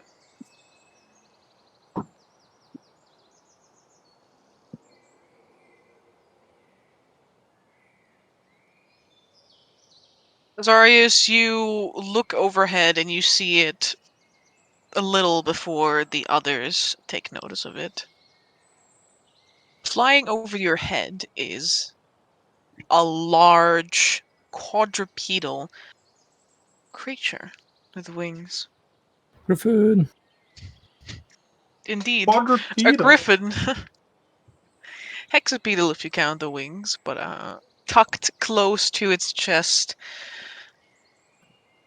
are its legs, as it soars across the sky in a direction that you are heading. Flapping behind it, it has this regal, like almost like a costume, I suppose, like one would like dress their horse up, in the colors of yellow and black. And it has like a little like metal helmet on its face Oh that no, glints Oh. in the suns. it's the Burakian colors. Hmm. Very interesting. Very interesting. Let's kill it. No, I'm This, kidding. but this griffin pays you no heed as it flies past, riderless, in the direction that you're heading, towards Lunthouse. Ah, It's Riderless. riderless. Yeah, it has no rider. That's what riderless means. Look at it. It's too bad it's not a wild one though. Why are you hoping to somehow tame this creature? Not per se tame, but even if we were to capture it, we might be able to sell it. Of course. We're I mean, speaking from we have, like cart to we have cart. no time is where your mind is. we have no time to tame it. We don't have months, weeks, 10 days. Of course. Simply don't have the time for it. mm, well, griffins are not really to be. Well, don't underestimate them, especially not of that size. No, I don't think it's easy, but we fought demons and devils, and I'm sure we could handle a griffin. I suppose. I'm just saying, don't underestimate it. Wasn't planning on it, but seems like we might be able to see whoever owns that creature anyway. Amber, since you mentioned it was riderless, can I make a Can I make a check specifically trying to see if it is wounded in any sense? I realize that it is flying above us and away from us, but I'm figured I'd ask.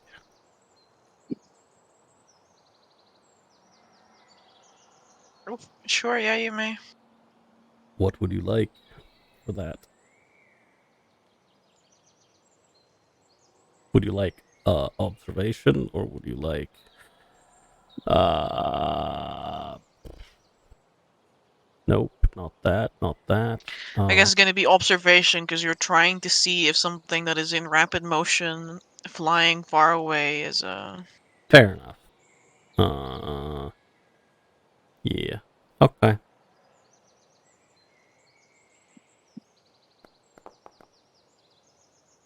Mm, yeah.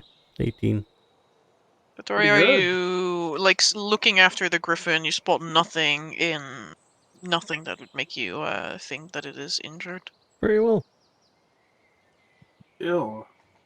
Beast didn't based on insignia. Where was it from again? I mean, it's from here. Oh, well, We can tell it's riding the flags of the nation. okay, that's what I meant. It's not from It's not far. the- So that wouldn't be. It's not from. It's not using the Alder heist. The provincial colors. It's using the nation's colors. Mm-hmm. That's pretty nice, though. I'm curious to see if there's more where that came from. Hmm. Hmm.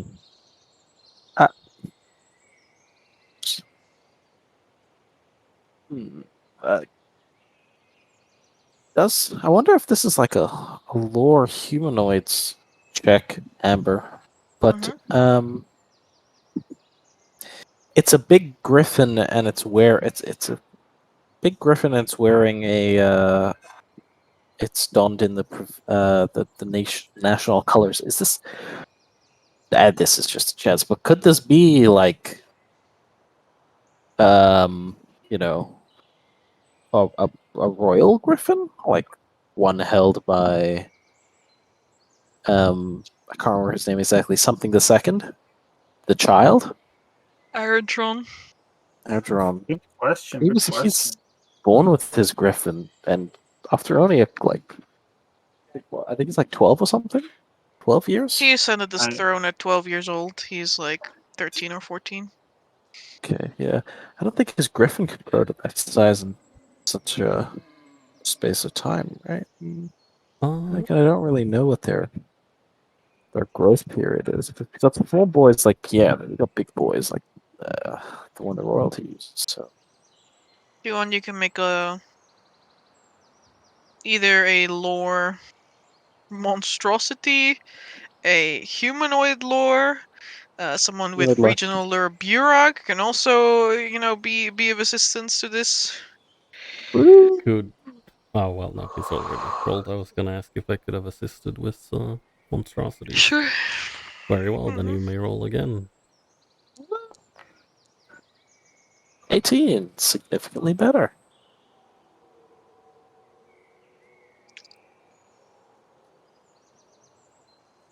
So griffins, just like the what's it called? Just like the no, I can't say that part. That is not so much useful. We'll say that griffins and humans have been quite closely intertwined, especially in the Burag for a long time. And royal griffins are a part of that as well. Their exact origin, not really known. But what you do know is that many griffins cannot grow that large. A lot of griffins that are seen in day to day, like this one, which is bordering on large, are not actually large enough to carry a rider, or not a medium-sized creature anyway. But royal griffins, they don't follow those same patterns. Every emperor is always depicted, at least, riding these humongous beasts of war that grow like almost twice the size of, I guess, a regular riding griffin. But there is griffin cavalry in the National Guard.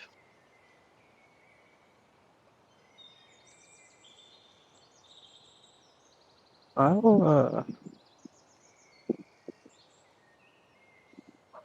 yeah, maybe a combination of like Lawrence and Vittorio going back and forth on this subject leads us to this answer.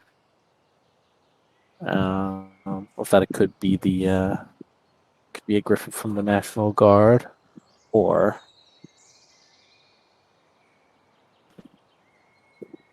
or something of that variety. There's no way like a griffin of that size would simply just be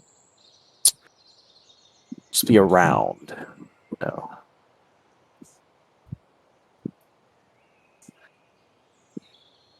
True.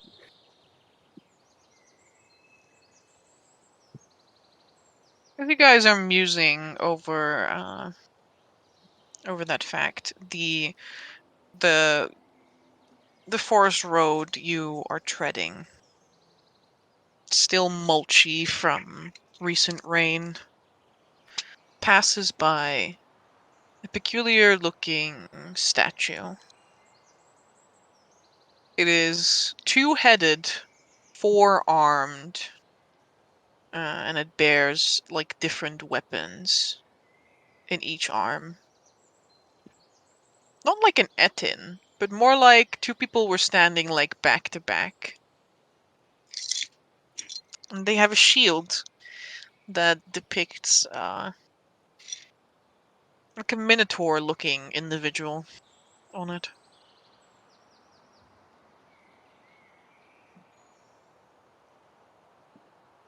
I will ask Tokas if he knows who that guy is. Do I? He's Make me a from theology check. theology check.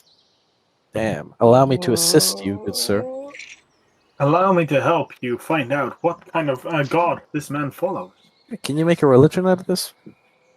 There you Yeah, go. you can make a religion out of that, Tokas. You know exactly who that is. It's the guy. It's your dad. I don't know about that, but yes.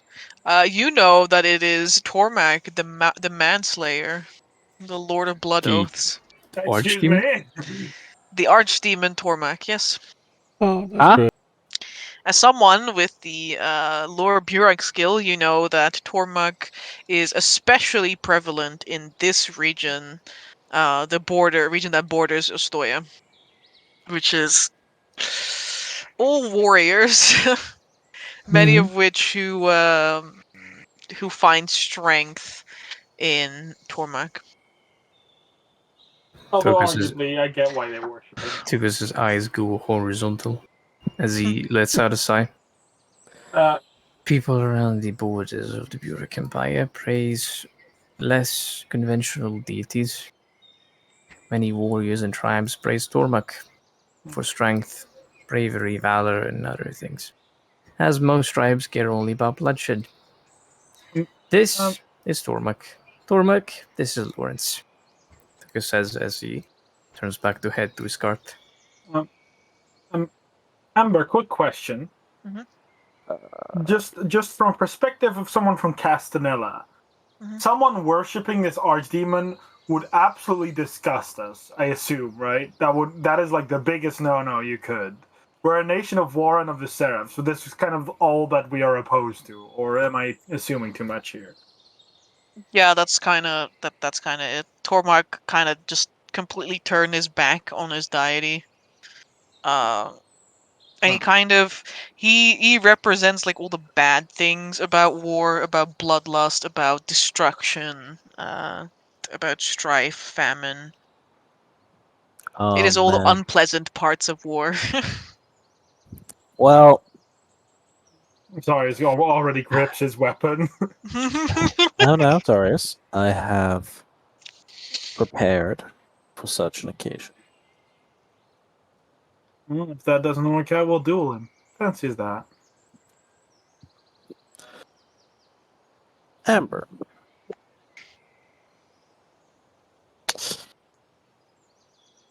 I would like to hop out the cart. Okay. You pull over the cart.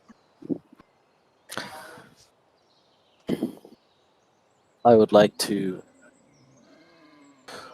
pray to God that this mosquito stops coming near me. And Yeah. I would like to thank you.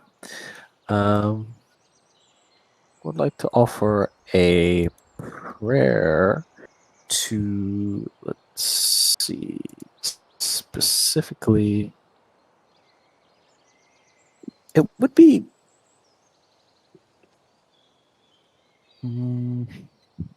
it would be Moriel, I believe. Like his seraphic, like kind of counterpart would be Moriel here. That's why sorry, sister man. Yeah, exactly. I will offer a prayer memorial. And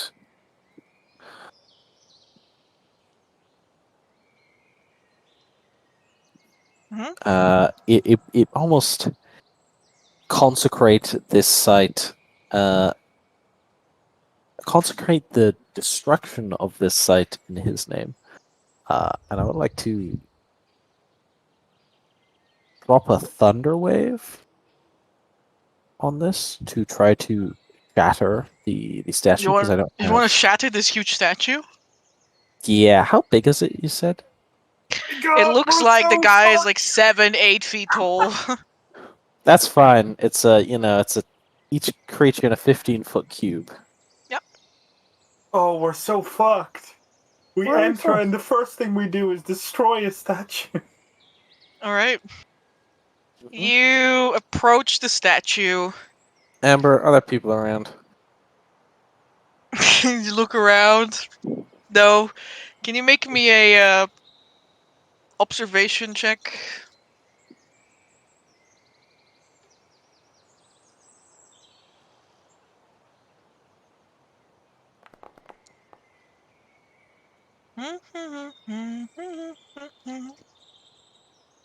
Alright, as you clasp your hands together to pray, look left and right to make sure there's nobody looking. See what you're about to do. Yeah. You take note of the fact that the pauldron of this statue has like this like brownish substance on it. Then you Someone begin your smeared prayer shit to over it. Moriel. Good. Wait, the pauldron. Can you hear this?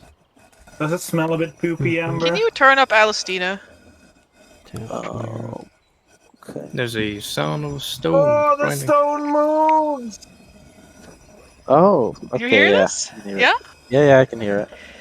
You hear the stone grinding as the lithoble turns its heads in your direction The lithobow.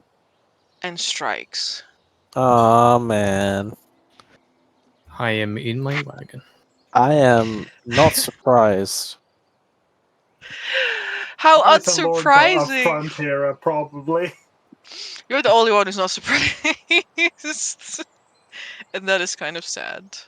But that's okay. We can resolve this encounter on Friday. Oh man. Your first fight with the Björk, and it's with a lithoble. Man, I'm pretty excited. You want to see them? They're pretty cool. This is Yeah, what they I'd look love to like. see them. Oh my god, look at them. They're a lovely statue. Fuck them! Destroy them! Absolutely annihilate it! Friday. Not now. Friday night. Friday. Damn. Well, at least I literally finished putting them into my encounter table. I have a huge D100 encounter table for Wow. this place. well, at the very least, I guess now Lawrence can say that he had quote unquote probable cause. Because if you had walked up the thunder wave that, yeah, You would have earned Zarius' respect. you would have earned the opposite of Vittorio, and we would have spent the next 10 minutes with Vittorio screaming at you effectively. Why? You Imagine guys if it haven't was an complained when actual- Dark Powers statues have been destroyed before. Because we just arrived here and there's a random ass statue on the road, and the first instinct is, yeah, I'm gonna go destroy it. Which It's is okay, don't completely worry. It's not valid. actually a statue. It's just pretending to be a statue. Yeah, exactly. But we will think you, about that guys. on Friday, not now. Until that time, I will see you guys in 4 days. Damn, See you next time. that's Ciao. like a short amount of time. But yes, we will see you guys then. Thank you for being here and watching. Thank you, players, for playing. Thank you, Amber, for hosting as always. Yes. Right. And with that, we say adieu. Ciao. Adieu.